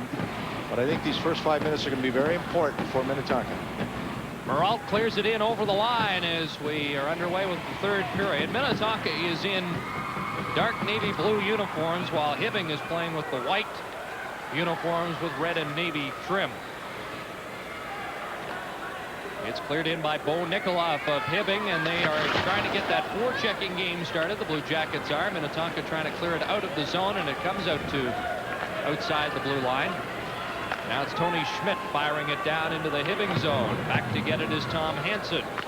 Smooth skating defenseman clears it around the boards as Minnetonka makes a line change. It is tipped out to center ice, and John Albert has it there, and he fires it right back in as both teams complete their line changes. Hibbing won the Consolation title back in 1974. Of course, this is Minnetonka's first trip to the state tournament championship. Behind the net it goes. Dave Taylor tries to feed it back to the point. It's shot into the slot area. There's a shot just going wide off the stick of Taylor. First good scoring opportunity of this third period. Tony Schmidt clears it back in. That was almost the tying goal for the Skippers. This is the line that's really going to help Minnetonka, this Renaud, Taylor, and Holmer line. Good consistent line. They don't lead the team in scoring, but they give you a good shift every time out. They have good balance, good feel for one another. That's Holmer at the line. He's taken to the boards, but John Albert follows up, and this is Albert to the line. Good move, in shot, and he just whistled that by the post. Hajduk had to do the splits on that one. Now the puck out in front. It's loose. Here's Renard. Scores! Tom Renard! And you almost got the feeling that line was going to make something happen. I mentioned that when Renard hit the pipe in the second period, that it just picked up the whole Minnetonka team. They've had the snap, they've had the forecheck, they've had the more creative chances with the puck, and without the puck they're forcing the turnovers, and they forced another turnover to get this goal. You see Tommy Renard staying with, muscling, putting his body in position. Again, good shot on the ice, far post. Well, earlier in the game it was line mate Frederick Holmner, and now Tom Renard scores. And that ties the hockey game at 4-4, and for Renard, it's his first goal of the tournament. There's an unwritten rule in your defensive zone. When you get the puck at around that top of the circle, don't get too fancy. Don't thread the needle. Just get it out of the neutral zone. There's a lot of turnovers are caused right in there, and that's exactly what happened. Defenseman, very questionable percentage pass. Here comes Minnetonka again. Jeff Kazera in behind the net. Kazera, along with Jeff Chris, trying to dig it free, but now back comes Hibbing into the center ice zone. That failed to collect. Greg Harrison knocked it to an open wing. Now some good contact in front of the Hibbing bench, and they get a whistle and a break in the action. We'll be right back with the Minnesota State High School Hockey Tournament.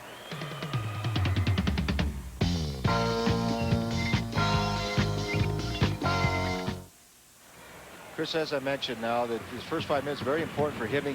If they don't get back into this thing with some momentum, I'd find a way to just try to break Minnetonka's momentum. Here comes Hibbing now. Great check behind the net by Dave Jecka, and they hold it for a face-off. Well, how do you do that? Well, how you do that? Maybe change one person at a time on the ice. Go talk to the referee. And if you have to, you can even take your time out. But you can do a lot of things that will just slow this thing up somewhat. Take a little more time on the face-off, whatever. Have the goalie check his equipment. But they got to get Minnetonka out their game a little bit right now. There's a shot from the point, and Madsen covers up. You know, we were hoping this would be like last year's consolation final, and it really is very similar. Last year, Burnsville had a 3 or 4 goal lead, and it looked like the Braves were on their way, but Rosso just never quit and came back and won it in overtime. And it's kind of similar to what Minnetonka has done so far this afternoon, trailing by 3, but they fought back to get on even terms. Puck behind the goal. Greg Harrison around the boards on that far side. Hannes tips it to the blue line, but it's kept in. Cleared around to the near side. Now Harrison trying to get away from the forechecking. That's the 4th line for Hibbing out of games. Terrell, Rue, and Petrie. Jim Petrie chasing after it. He falls down, and it's just cleared down the ice by Jeff Christ. And icing is the call against Minnetonka, so maybe that shift was the one that slowed down the momentum a bit. Well, you know, I think that the Hibbing team, from what I've seen in just a very short tournament now, Chris, they have generated most of their offensive opportunities, scoring opportunities, from a good, solid, intelligent forechecking game. That's the game they started with. I'm sure Coach Olson wants to stay with that game. And don't get too idealistic with the puck and think that they're going to be so creative with the puck to get those picture-perfect goals. They might have to bump and grind and muck it a little bit more. From the face-off, it comes straight out, and this is Schottler and Urban breaking away, but it's broken up by Mike Vidmar. Vidmar and John Schwartz was decked by Wilharm. You've got to keep your head up when you're down on Wilharm's side of the ice. There's a blast just going wide off the stick of Hansen. Another shot went off the side of the mesh, and now play whistle down as the net is off its moorings. There's a break in the action. We'll be right back with the Minnesota State High School Hockey Tournament.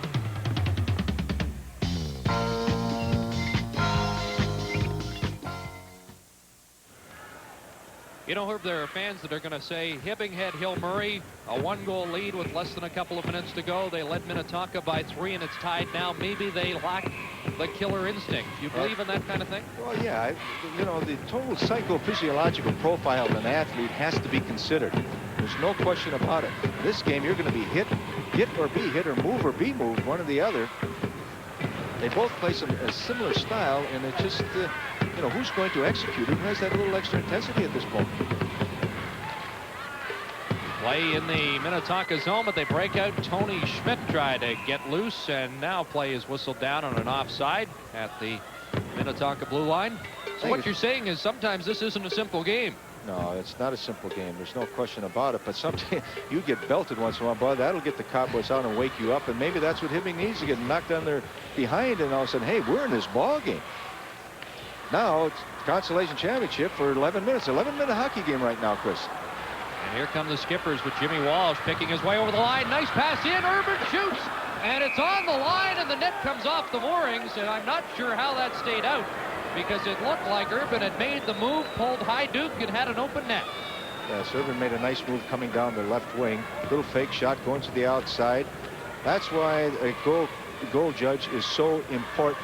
A good minor official can really help those officials out on the ice. Is that, from our vantage point, that looked awful close. Urban puts a nice move on here. Fake, right there. Fake, excellent. That's what you like to see. Looked like it was hung up against the post, and that Joe Gostad, in trying to block the shot, knocked the net off the moorings. Yeah, Gostad did a good job. He did. He was a weak side defenseman covering up for his partner, Vidmar. That weak side defenseman is so darn important. You always got to think your partner's in trouble. Vidmar was in trouble. He's got to cave in and go to that angle to prevent the pass through, the shot, the rebound, whatever. In this case, he had to fill in for the goalkeeper. But he had to fill in the goalkeeper because of the excellent play of Jeff Urban. A little fake shot, froze the goalie, went to the outside, found the whole net, only to find Joe Gostad sliding in and stopping it. Gostad saved a goal. That's simple. Big play, an intelligent play by Joey Gostad. His brother Sean has a goal and an assist today, but that's as important a play as anybody on the Blue Jacket team has made this afternoon. It saves Hibbing from falling a goal behind with 10:50 remaining in regulation time of this consolation final. And this is Terrell and Petrie out for Hibbing, and they tied up for a face-off in the Minnetonka zone. You know, Chris, I think that when you have 4 lines going, sometimes you're going to have to say, it's good if they're all going. And if they're not all going, I'm going to have to maybe grab a line and play them a little bit more that is going. Not 1, 2, 3, 4, 1, 2, 3, 4 if something is bogged down. Maybe the fact that they're not getting enough ice time. But if they're all, you can use 4 lines very effectively if they're on there quick and off there quick, and you develop that flow and that rhythm and the intensity. If not, go with the hot line, and maybe they can carry you, pick something up. Here's John Albert up to what's been a hot line for Minnetonka. Lead pass for Renard in. Hyduke out of the net, and he cleared it away. Good play by John Hyduke, and back comes Hibbing. Doug Terrell over the line, and he is checked, and now Minnetonka starts back, but the pass for Renard failed to click. This is Doug Terrell, the freshman, and he's bodied off the puck, but it comes to Schwartz, and his shot is blocked. So they're trying to open things up, but offside is the call with 10:09 left in regulation time, a 4-4 tie. Hibbing needs one line to spark them. And I go back to the Grillo, Kastner, and Hagen line. They look like 3 excellent hockey players in a good line. They've got to reach something, reach down for something. And I keep thinking of that line being the line that's going to get Hibbing going. And here they are right now against a line that's been playing very well, the Tommy Renaud line. They haven't played as well, Kastner, Hagen, and Grillo, as they did in that first game against Hill Murray when they were outstanding. Well, maybe that's what I'm waiting for, Chris. But again, going to 4 lines, I love 4 lines, a lot of games in a short period of time. But when they're there, they have to know why and how effectively you can use 4 lines. If you have 1 line or 2 lines that are not playing with the intensity, not coming off quickly, it just bogs it down. So then it is counterproductive. But boy, you can use it to your advantage if it's done properly. Well, there's only 10 minutes left in their season now, so a double shift at this point might not hurt that much. There's a shot right off the point. Right off the faceoff. Madsen made a good stop. There's a pass in front for Hagen. It's broken up, and now Minnetonka starts back. It's Dave Taylor up ahead to Renard. Renard inside the line, racing after it against Kristoff. He takes him to the boards, and it comes around to the near side for Mike Grillo. Grillo out to Kasner. Here comes Kasner. Drop pass and a good one to Grillo, and he tried the pass in for Hagen, and it just failed to click. But that was a dangerous rush, and perhaps their best shift in a while. Gostad clears it out to center ice. There's a good hit by Hagen. Wilharm looking for a hit on Mike Grillo as well, as they start to play the body a bit more in this last shift. Wilharm clears it on the boards. Hannes can't clear it out. Here's a scoring chance on the backhand. It goes wide. Good chance there by Mike Grillo. So we're getting some pressure from this top line of Hibbing. They start to forecheck, but now Minnetonka carries it out with under 9 minutes to play in regulation time. There's a good hit along the boards in front of the Hibbing bench, and they go to the boards and tie it up for a face-off. There's a break in the action. We'll be right back with the Minnesota State High School Hockey Tournament.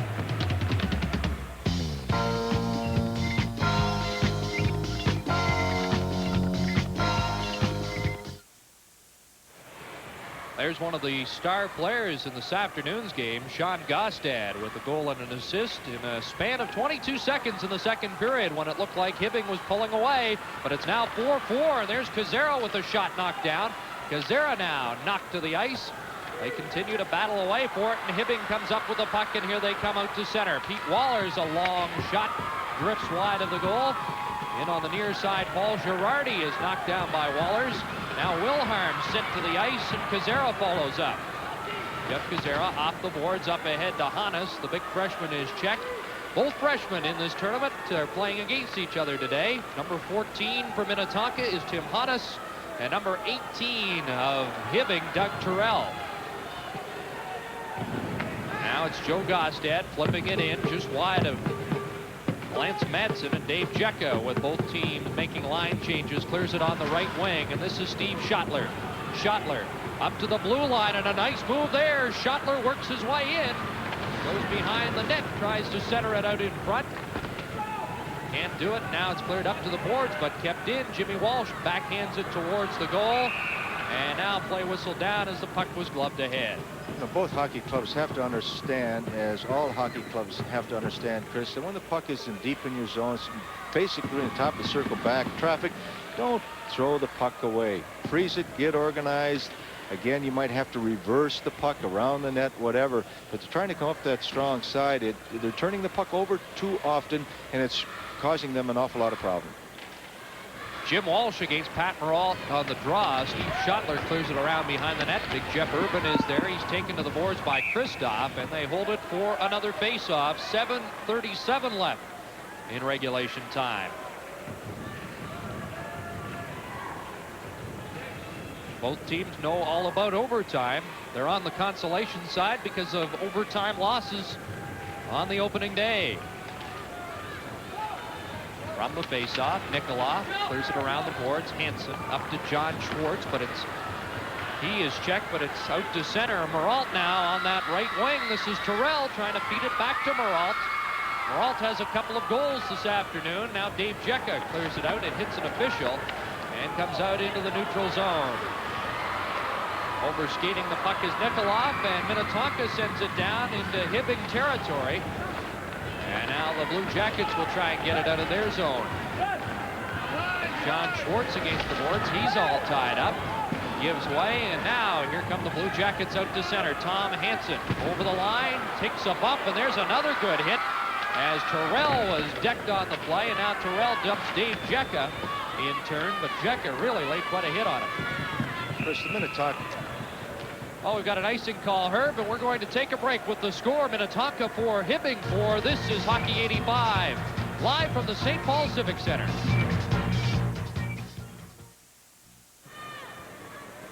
Kasner, Hagen, and Grillo up front for Hibbing. We've been talking about them, and they had a good shift their last time out. Let's see what they can do here as this game is all tied up at 4-4. Kasner in forechecking behind the goal. Puck cleared around the boards, kept in by Gostad. He clears it back around the other way. Good hit by Hagen, but out of the zone comes Dave Taylor. A lead pass for Taylor just failed to click. Taylor now at the line with Holmner, and the puck slides back, and here comes Renard. Renard has been a diligent worker here this afternoon. He clears it into the Hibbing zone. Now the Blue Jackets just send it down the ice, and this one's going right on goaltender Lance Madsen. 6 minutes, 6 seconds remaining to go in regulation time as it's passed on the right wing to Taylor. He banks it off the glass, just a bit too far for Holmner. And back to get it's Jerry Kristoff. Kristoff with a nice pass on the right wing. Up ahead it goes. This is Wallers over the line to Kasner. Drop pass in, shooting. Big stop, rebound, and Madsen with 2 glorious saves. And now in the crease. We've got a face-off as Paul Girardi was robbed twice. Again, why Mr. Madsen? An awful lot of poise and patience by standing up. Ryan Girardi looking right down the gun at this thing, right down the barrel. Madsen stayed with him again. Stayed with him again. And there you see Pete Wallers in the crease, and that's why play was whistled down. So Hibbing now coming close to regaining the lead. That's Rich Bryant behind the goal. Turning's got a man in front, Girardi, but can't get him. The puck, it comes out near the line and now comes outside the line. Girardi backhands it right back in. Madsen out of the goal. First man in is Pete Wallers of Hibbing. He tried to kick it free, and now it comes up to Jeff Christ. Now Kazera. Kazera works his way to the line and over. Good burst of speed. He's checked, but Christ is following up. Kazera in the corner. Back to the point. Jekka's shot knocked down, and we may have a break for Wallers. Streaking down the right side. There's the shot, and Madsen holds on. He didn't see Girardi coming down, but Dave Jekka really worked very hard to come back to take away that little two-on-one opportunity for Hibbing and tying up the loose man. You don't want to give up any 2-on-1s, any manpower disadvantages at this stage of the game, or any time of the game for that matter. But no 3-on-2s, 2-on-1s, or pick up those trailers. Don't leave anybody unchecked at this point. 4 minutes, 55 seconds left in regulation time. A 4-4 tie in the consolation final between Minnetonka and Hibbing. And here's a loose puck for Schottler out in front. There's a shot. Hajduk the same. Schottler over-skated the rebound as it looked like all he had to do was flip it up high. Both teams coming awfully close in what's turned out to be just a super hockey game. Now it's Schottler's. His pass hits a man, and here's a break. Backhand Madsen with the stop off Peralt. Doug Terrell takes his man out. It comes back to the point. There's a shot with Steve Terrell in front. And now Jim Walsh clears it down the ice, and it's icing the call against Minnetonka with the score still 4-4. This is Hockey 85 live from the St. Paul Civic Center.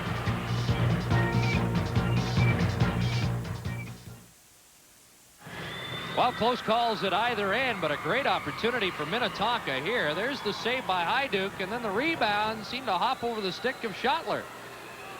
I think he tried to sneak a peek at where he was going to shoot it and just lost the puck. Big save by Johnny Hajduk. Right now, it's a battle between Hajduk and Madsen. That's for sure. Both goalies have played well, despite giving up 4 goals. From the faceoff, there's a backhanded shot off the stick of Doug Terrell, and it was blocked, and out comes Tom Renard. Nice move. Renard in, but was off balance and shot wide of the goal, and now it's up on the mesh. And we'll have a face-off outside the blue line as it came off the stick of a Minnetonka player. I think defensemen should again use their goalkeeper. Don't overreact too early on those offensive rushes, allowing somebody to cut back through the high slot and start throwing that puck going away from the goalie. Give him the outside, set up that shot for the goalie. Down to 3:48 left. in regulation time of this consolation final. And we might have overtime for the second straight year in this game. Here's Renard diving to try and keep it in the zone. Loose puck. Dave Taylor chops it, but now Gostad comes out. Good right wing pass, just a bit too far. And after it goes Hagen. Hagen is there looking for it, but now Minnetonka gains possession, and it's Dave Taylor. His pass behind Renard goes down ice, and Mike Vidmar up on the boards. Nobody there wearing a white uniform, and now play is whistled down as both teams were changing lines, and it looked like they had a lot of people out there. Well, there's a Minnetonka fan. How do you like that? That's a future left winger, Chris. I think Minnetonka's got to start shortening the shifts up there. You know, Stevie Walsh line getting caught out a little bit. Renard's line got caught out a little longer. They're going to say, hey, we're going 3, they're going 4. Let's be intelligent, you know, on our changes, where we're changing, when we're changing. But they're staying out maybe just a little extra. And I'm seeing that they're laboring, coming back, and all checking assignments. From the faceoff, Minnetonka clears it down into the Hibbing zone. That's Joe Gostad, who had possession. Now they pile up in the corner, get another faceoff. You're right, we haven't seen as much of the Minnetonka third line as we have of the other two, and that really does put an extra bit of stress at this point in the tournament on those first 2 lines. Yeah, it's almost like he's going 1-2, half a 3, 1-2, half a 3 type of thing. He's telling Kuzera line to come, you know, they're on and off. Now, they might be changing accordingly in what Coach Erickson wants, but Walsh and Renard, their lines are getting caught out a little bit too long right now. They're pressing for that goal. This might mean, though, that the third line for Minnetonka is a bit pressure at this point. Let's see if that's a factor. Here's Hagen over the line. Tried to feed Kasner, but it's called on the offside. No one is worried about any matchups right now, but I'd be awful concerned if I'm the other coach about Jeff Urban, Stevie Walsh, and Schlattler. And my gut feeling says the Grillo, Kasner, and Hagen line, you know, can put that puck away. So do you want those changeups? Do you have those type of checkers that you want to assign, or are you just going to say that they all have those checking responsibilities that go along with the offensive responsibilities? Herb, one of the teams has called a timeout here. I'm not sure which one, but at this point, it's probably a good move with 2:54 remaining. Well, there's no question. You might want to get organized now and just talk over, you know, some of the things you're going to have to do with and without the puck, but you want to emphasize a good transition right now. A snap, you lose it, jump into your checking game. If you regain it, quick head man the puck, win that race to that red line, get the puck up ice. Just play what I always call the circle rules. The top of the circles in both end zones, no flat stuff, deep in, behind the circles and deep. Again, don't be too idealistic. Go laterally behind the net, freeze the puck, real short angle passes, whatever. But it's just a matter of percentages now. All club want to play the percentages, stay away from the penalties, especially the up ice type penalties. If you do get one, make it one that's going to affect the goal. All the little things that you have to be concentrating on now. Get all shots on net, someone going to the net, look, tip, screen, what have you. That's what they're talking about right now. These things are important. Even though that the intensity and the momentum and the anxieties are up there, they're hearing those little buzzwords that they've heard in pre-game meetings and chalk talks, and it's just reacquainting them with some good, solid hockey. 2:54 left on the clock. These two teams have played up to their pre-tournament rankings. Hibbing rated the #2 school in the state going into this tournament, while Minnetonka was ranked #5, and there's no question these are two of the best teams in Minnesota. It could be a championship final, in all due respect to the two clubs that are playing in it. These two teams were beaten in overtime in their first round action. Heartbreakers, or else they may have had a shot at the state championship. But right now, the consolation final would do nicely. Thank you. Here comes Hibbing. A pass cleared across the goal crease, now put back into the corner. Kasner, Hagen, and Grillo are out for Hibbing, but here come the skippers down the ice, and this is Jim Walsh back again after that, and it's called on the offside, but they had a chance to go right back to that Walsh line after the timeout. Little subtle checking assignment by Hibbing that helped them out, pushing the guy offside, way on the other side. Referee didn't get a good look at it. Pushed Jeff Urban offside, breakdown, giving Hibbing an opportunity to get a fresh line out there. But we know now, all of a sudden, we got Walsh's line out, going again the last part of a somewhat of a long shift against a fresh Hibbing line. Hibbing has made a line change. They've got Bryant, Girardi, And Waller's out there. Urban banks it off the boards, looking for Schottler. Urban tries to follow up and gets it into the Hibbing zone. And that's Joe Gostad with it. Off the glass, can't clear the zone. Here's a chance. Holmner put it wide of the goal with under 2 minutes to play in regulation time. Dave Jecka flips it to the blue line. This is Gostad. Gostad on the right wing as they move in. A cross-ice pass for Bryant failed to click. Wallers goes after it again. He's bumped off the puck, and Urban clears it out to center. Minnetonka tries to put it into the Hibbing zone. That fails to work. And now in the center ice area, Steve Schottler fighting for it, but Steve Terrell takes over, and he risks a shot wide of the goal. Wilhelm backhands it to the line, kept in. Now Dave Jecka will try and get it out, but he's forechecked, and here's Hibbing beating it back to the point.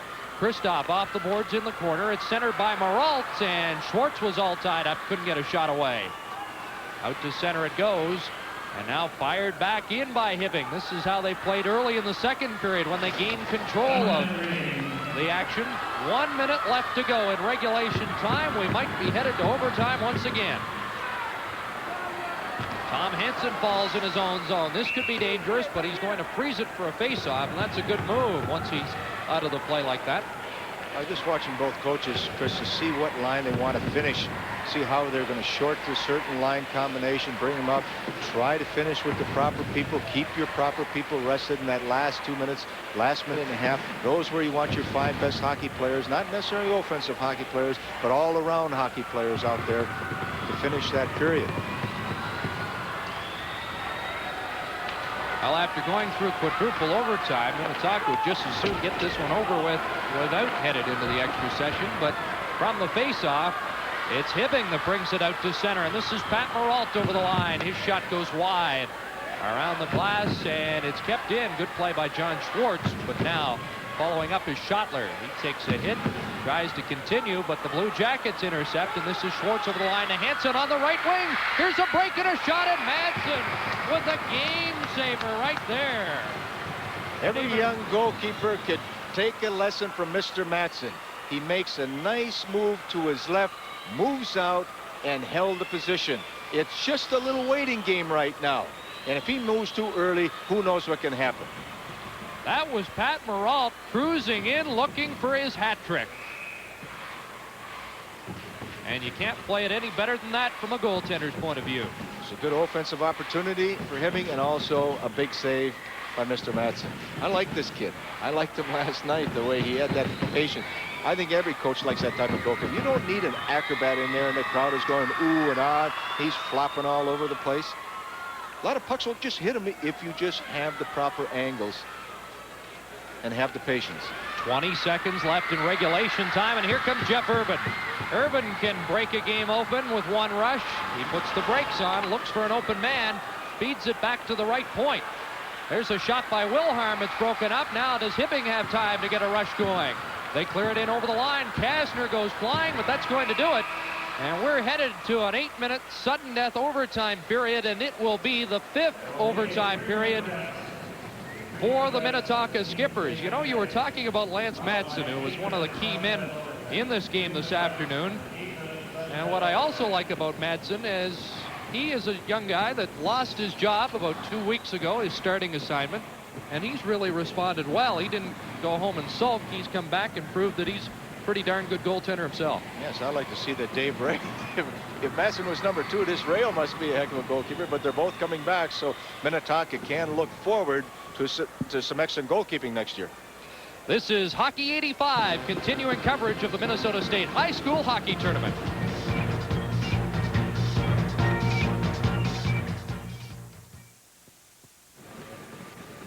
We're back and ready for the overtime period between Minnetonka and Hibbing. They're tied at 4-4, headed for overtime in the Consolation final, and here are the overtime records of the two teams. During the year, Minnetonka 1-2-1. That includes that loss to Jefferson on Friday morning, and Hibbing 0-1-1, including a loss to Hill Murray on Thursday. Well, there's a look at two officials who have been rather busy. Well, they're letting them play. Greg Shepard, Jerry Krieger letting them play. Wonder if they get overtime. Well, I don't know. I really don't know. But I think both coaches are adhering to one little rule that you want to adhere generally in the game of hockey, and especially in overtime. That's just sort of the KISS rule. KISS. Keep it simple, stupid. Don't get fancy. Percentage hockey. It's all you want to emphasize. Shorten it up, say, just the KISS rule now. Keep it simple, stupid. And the stupid people are not the players, the coaches, by overcoaching. Don't overcoach right now. Anything you saw in that third period that might give us a clue to who's going to win this game? No, I just thought the first 5 minutes were going to be very important, and that's when Minnetonka tied it up. After that, it's just nip and tuck. Mr. Matson, you always go to that, you know, your goalkeepers in overtime, and Johnny Hyduk's come up with a great glove save there, sprawled out, reached out, and then Matson just took a goal away from her out right at the end. This is the type of game we expected, though, Chris. Yep. You know, a tight game, maybe not as many goals, but a physical game, and a game that it basically is a toss-up.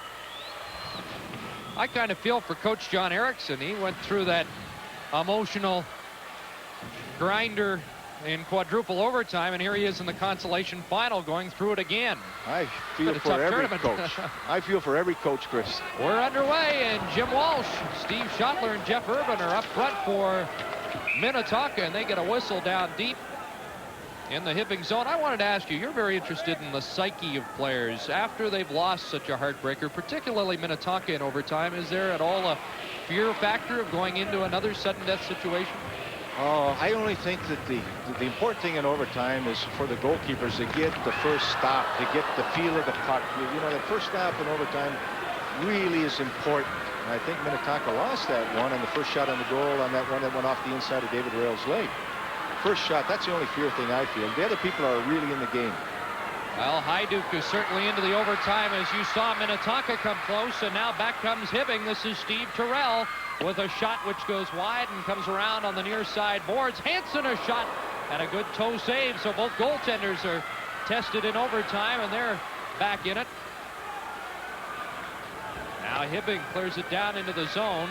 We've played 1 minute of sudden death overtime. Greg Harrison banks it off the boards, and this is not going to be icing. It was waved off by the official, and it's Dave Taylor down first for Minnetonka, working against Joe Gostad. Gostad being double-teamed. Minnetonka comes up with it. It comes out in front, now back to the point. John Albert couldn't get set up for a shot, and it's knocked out to center. Pete Wallers, Rich Bryant, Paul Girardi are the forwards for Hibbing. As the puck is cleared around, this is Girardi just flipping it down the ice over the stick of Jekka. And Jekka takes a hit from Bryant in the corner. Back to the point. Vidmar sends it in front. Albert clears it away. Now they put it out in the center ice zone. Girardi sends it back into Minnetonka territory. We're approaching the 2-minute mark of our first sudden death overtime period. Minnetonka and Hibbing tied 4-4 in the consolation final. Here comes Renard scooting in the shot. Good save. Hajduk rebound. And it'll be cleared by Hibbing. Close call there. Yes, it was. I'm sure Johnny Hajduk would like to control that rebound a little bit more. There's a shot. Madsen looked behind him, but he had it underneath his pad. We'll take a break and be right back with the Minnesota State High School Hockey Tournament.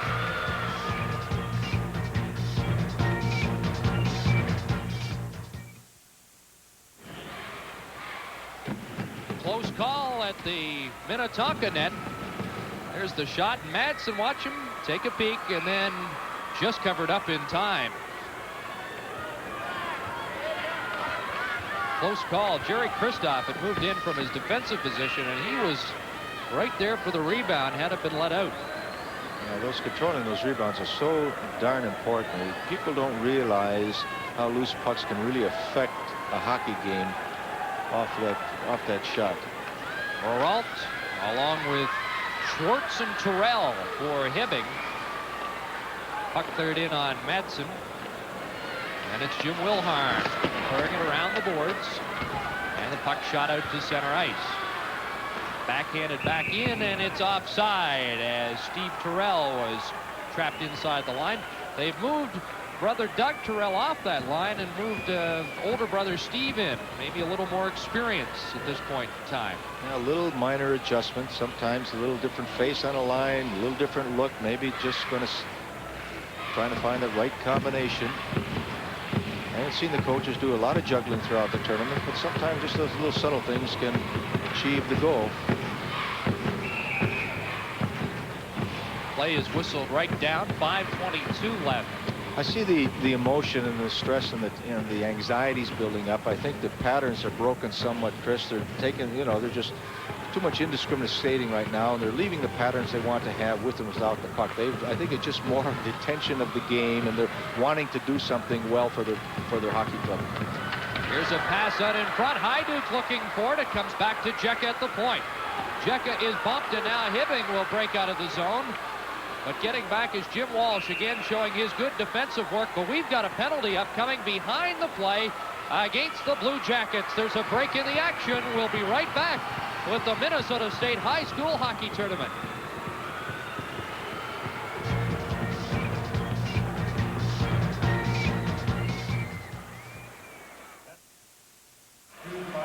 Tough time to take a penalty.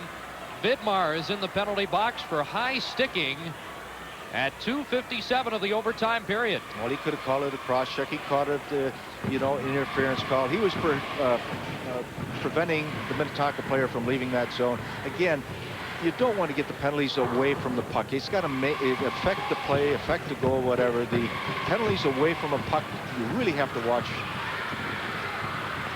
in an overtime situation. Minnetonka has a couple of power play goals already today. They're 4 for 9 in the tournament. That's 44%. That's excellent. Steve Schottler along with Jim Walsh, Jeff Urban up front. The point men are Wilhelm, and that's Jekka with it. He passes it in. They flip it in for Urban, who just shot wide. That could have been the goal.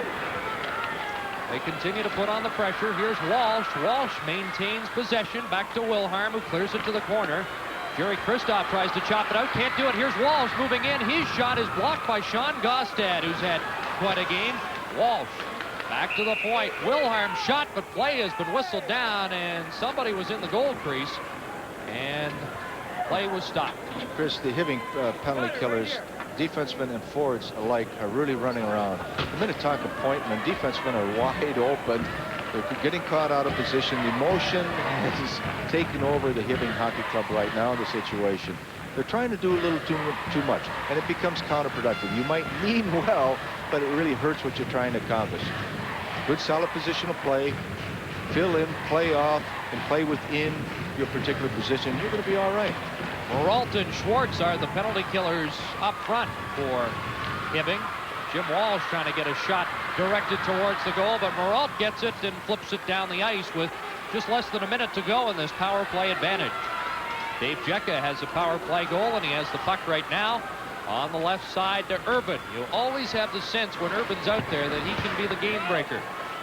Now Hibbing clears it outside the line, and they'll have to regroup in the center ice area. Minnetonka has a tired power play unit out there right now, and all of a sudden Hibbing gets fresh penalty killers out there. They could be subject to a shorthanded goal. Here's a tough hit on Nikolov as Urban decked him in the zone. It is at the blue line, but kept in, and now fired down the ice. And I think you're right about too tired. They got to have that other power play unit out there. The Tommy Monroe line has had a lot of opportunities, and I think here they come now. Yes, they are. Urban's still on the ice, but Dave Taylor and Holmner are at least out, and now Urban heads to the bench as Jekka fires it in, and there's just 7 seconds left in the power play, so Minnetonka was unable to take advantage of their opportunity. Here comes Dave Taylor. Taylor just ducks away from a check, but is knocked down by Nikolov, and Vidmar's back out. Hibbing's at full strength. 2 minutes, 53 seconds left in the first overtime period. If they don't decide the issue now, there's a shot rebound, and Madsen stands in and makes the stop. Now it's Gostad moving in, and it's flipped out to center ice. Dave Taylor. Taylor looking for Holmner. Holmner can't get loose, and it comes back to John Albert. And Albert will flip it in. Now cleared out to center ice, and Hibbing with an opportunity here. Cleared right in from the point, and that long shot by Girardi. Girardi heads to the bench. Now a backhand towards the goal by Terrell. And Minnetonka takes over. Here's a steal in the zone. Grillo out in front, and the shot there by Wallers goes wide. Tony Schmidt for Minnetonka clears it out to center. Under 2 minutes to go in this first overtime period. And Hibbing starting to become the aggressors once again. Harrison tries to pass it forward to Jeff Chris. Now Kazera gets it out over the line. But it's cleared right back in by the Blue Jackets. Kasner, Grillo, and Hagen up front for the Hibbing Blue Jackets. And here they come. This is Kasner trying to slide it through for Grillo, and it was broken up by Harrison. This is Hagen following up. Good drop pass to Kasner. His cross-ice pass was intercepted with Grillo standing in front of the net. Big defensive play by Tony Schmidt. He knew he had a 2-on-1 down deep, and he just dove and picked off that, that pass to Mr. Grillo. Oh, here's a giveaway, but Schottler was dumped on the play. Schottler tries to get it across in the center ice zone. It's Hannes just to an open wing, and it's cleared back down the ice by Hibbing with 1 minute to go in the first overtime period. Are we going to have another marathon session involving the Minnetonka Skippers? Here's Schwartz over the line trying to feed Steve Terrell. Terrell with a shot, and it's blocked by John Albert as the defensemen from Minnetonka do a good job. There's a break in the action. We'll be right back with the Minnesota State High School Hockey Tournament.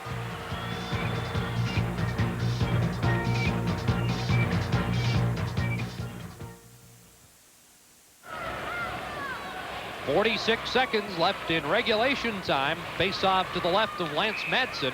And from the draw, Hibbing got it cleanly, but the officials didn't like the way the puck was dropped, and they'll do it over again.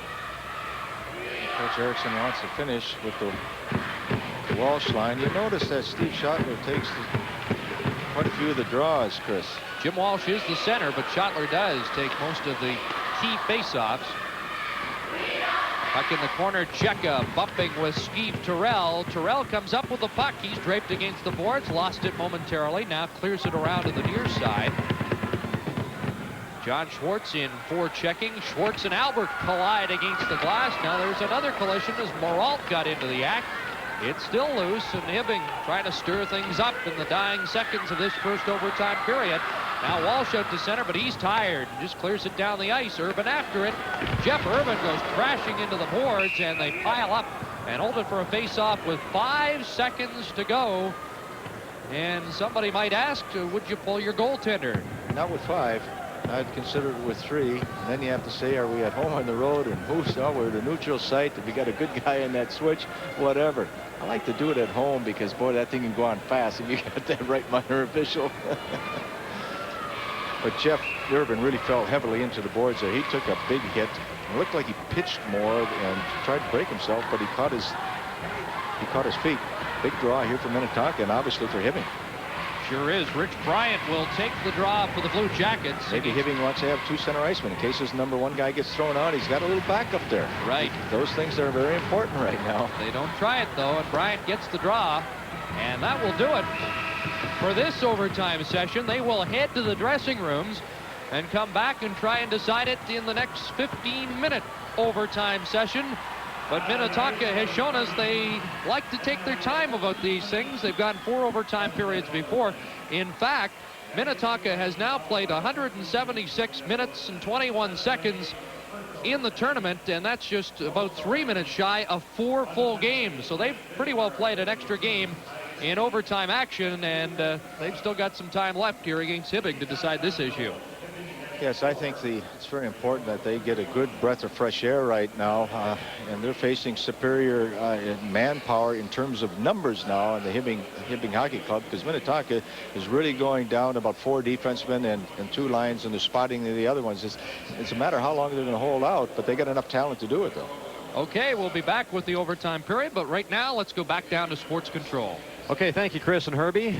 Is that Minnetonka team getting its money's worth in this tournament? They must be eating their Wheaties. I don't know what kind of a conditioning program they have, but they are incredible. We should point out we've now played 1 overtime period of 8 minutes. Now they resurface the ice. We go for 15, but This game will be concluded and will be called a tie if they do go 3 overtime periods like they did the other night. So it will go 3 maximum. Then it's declared a tie. That's never happened before in Consolation That's play. the way it should be, though, I think. I think it should. Okay, this is Hockey 85, continuing coverage of the state high school hockey tournament.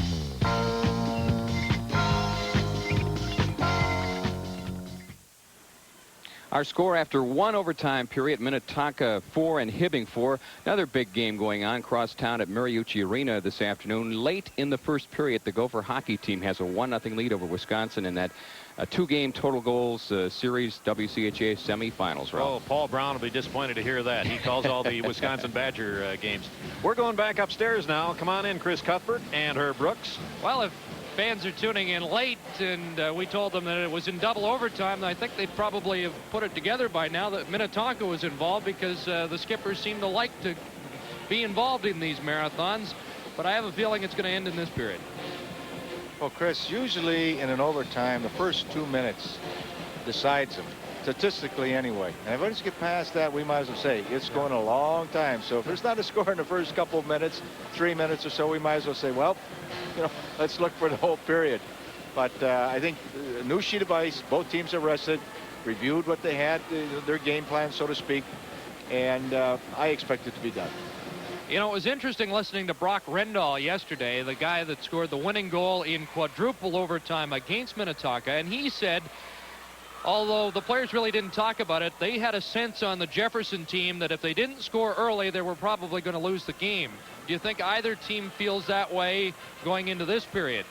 Well, I don't know if they exactly feel that way. I think that over the course of this game, both clubs have just grown to respect the other club. So I think that each and every shift out there is going to have to be played rather soundly. Depth appears to be on the side of Hibbing, but Minnetonka certainly have the big guns that can also score, and they've shown the pluckiness to come back from a 3-goal deficit in this game today. There's a shot on goal, and that hit the side of the net. A dangerous shot off the stick of Tom Hansen. Comes back to Hansen again. Wrist shots it just wide. You don't see the defenseman use the wrist shot too much from the point, but that one almost went through. Now Hansen beats Jeff Urban over to the puck, and Pat Maralt clears it back in. 2 good shots by Hansen. Yes, he's a good athlete, Chris. Came a long way there to save a 2-on-1 break from Minnetonka. Puck cleared out into the center ice area. Again, if you're joining us late, Minnetonka is in the dark uniform, the dark navy. Hibbing in white with blue and red trim as John Hajduk holds it for a face-off in the Hibbing zone. If anybody is going to be a little tired, it's got to be Minnetonka for the things that you have just mentioned, plus playing the 3 lines. And again, now it's just got to be short, very intelligent line changes for Minnetonka. Maralt, Rue, Gostad, and Maralt again, the goal scorers for Hibbing. It's Jecka, along with Holmner, Schottler, and Renard for Minnetonka, the face-off. And they scrum in there, and out with the puck come the Hibbing Blue Jackets. Out to center. It's fired in on Madsen. He had trouble with that weak shot. In behind the goal, and Minnetonka's John Albert clears it to center, and back goes Mike Vidmar. And Vidmar regroups in his own zone up on the boards. That's Girardi working against Dave Taylor. Puck comes loose. John Albert keeps it in. There's a deflection just wide of the goal. Good low shot by Albert, who this time fails to keep it in, and now we've got a race for it. Rich Bryant goes after it. He's beaten to the puck by Albert. And now Albert ahead to Taylor. He's got a man open on left wing, and he didn't see Tom Renard. And now the puck is deflected up over the glass and out of play. There's a break in the action. We'll be right back with the Minnesota State High School Hockey Tournament.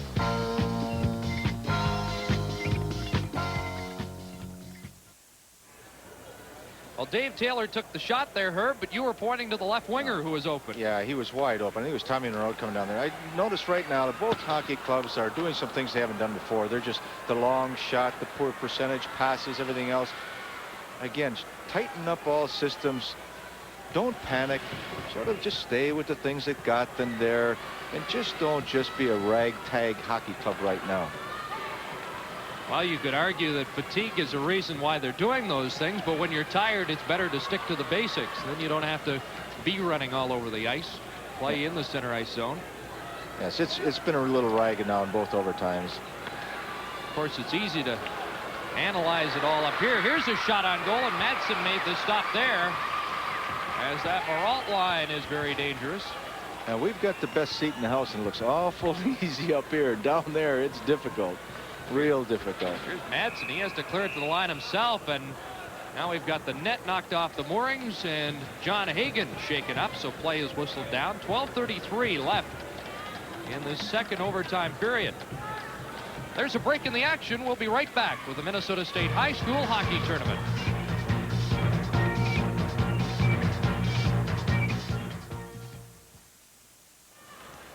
John Hagan has gone to the Hibbing bench. Looks like he'll be okay, and the Blue Jackets have made a line change. They have Maralt along with Schwartz and Terrell on this faceoff. And here's a loose puck, and a shot scores!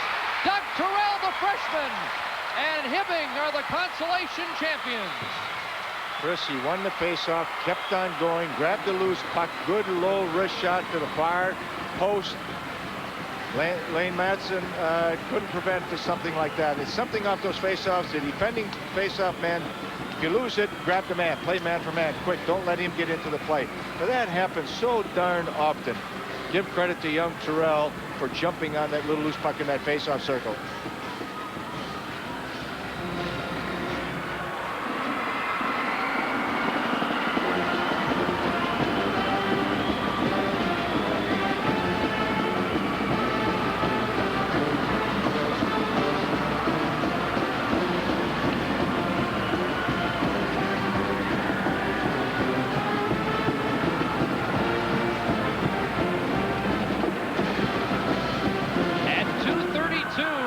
Second overtime period. It wasn't the freshman Doug, but his older brother Steve on the right wing who scored the winning goal. And the Hibbing Blue Jackets will take home the consolation championship. Oh, it's the winger that jumped in. I thought the center iceman had that. I stand corrected. A lot of traffic from our vantage point. Couldn't quite see it. The replay definitely shows. Looked like Urban vacated that area. Yep. To go to the point, and it gave Steve Terrell a lane towards the goal, and you can see he's wide open, and what a perfect shot. Yeah, bang. Perfect shot off the post. You can't, you know, it was an excellent shot, an excellent goal. Just a little mix-up off a face-off. There he is, Steve Terrell, and he's quite a story, Herb. He's the fellow that had knee ligament damage in football. They told him he'd never play football again, but he tried out for the hockey team. And in hockey, he broke his ankle on December the 22nd and somehow convinced the doctor to get the cast off 2.5 weeks before he was supposed to, so he could be ready for this tournament. And lo and behold, he gets the consolation championship winning goal. It's quite a story for the junior. There's no question.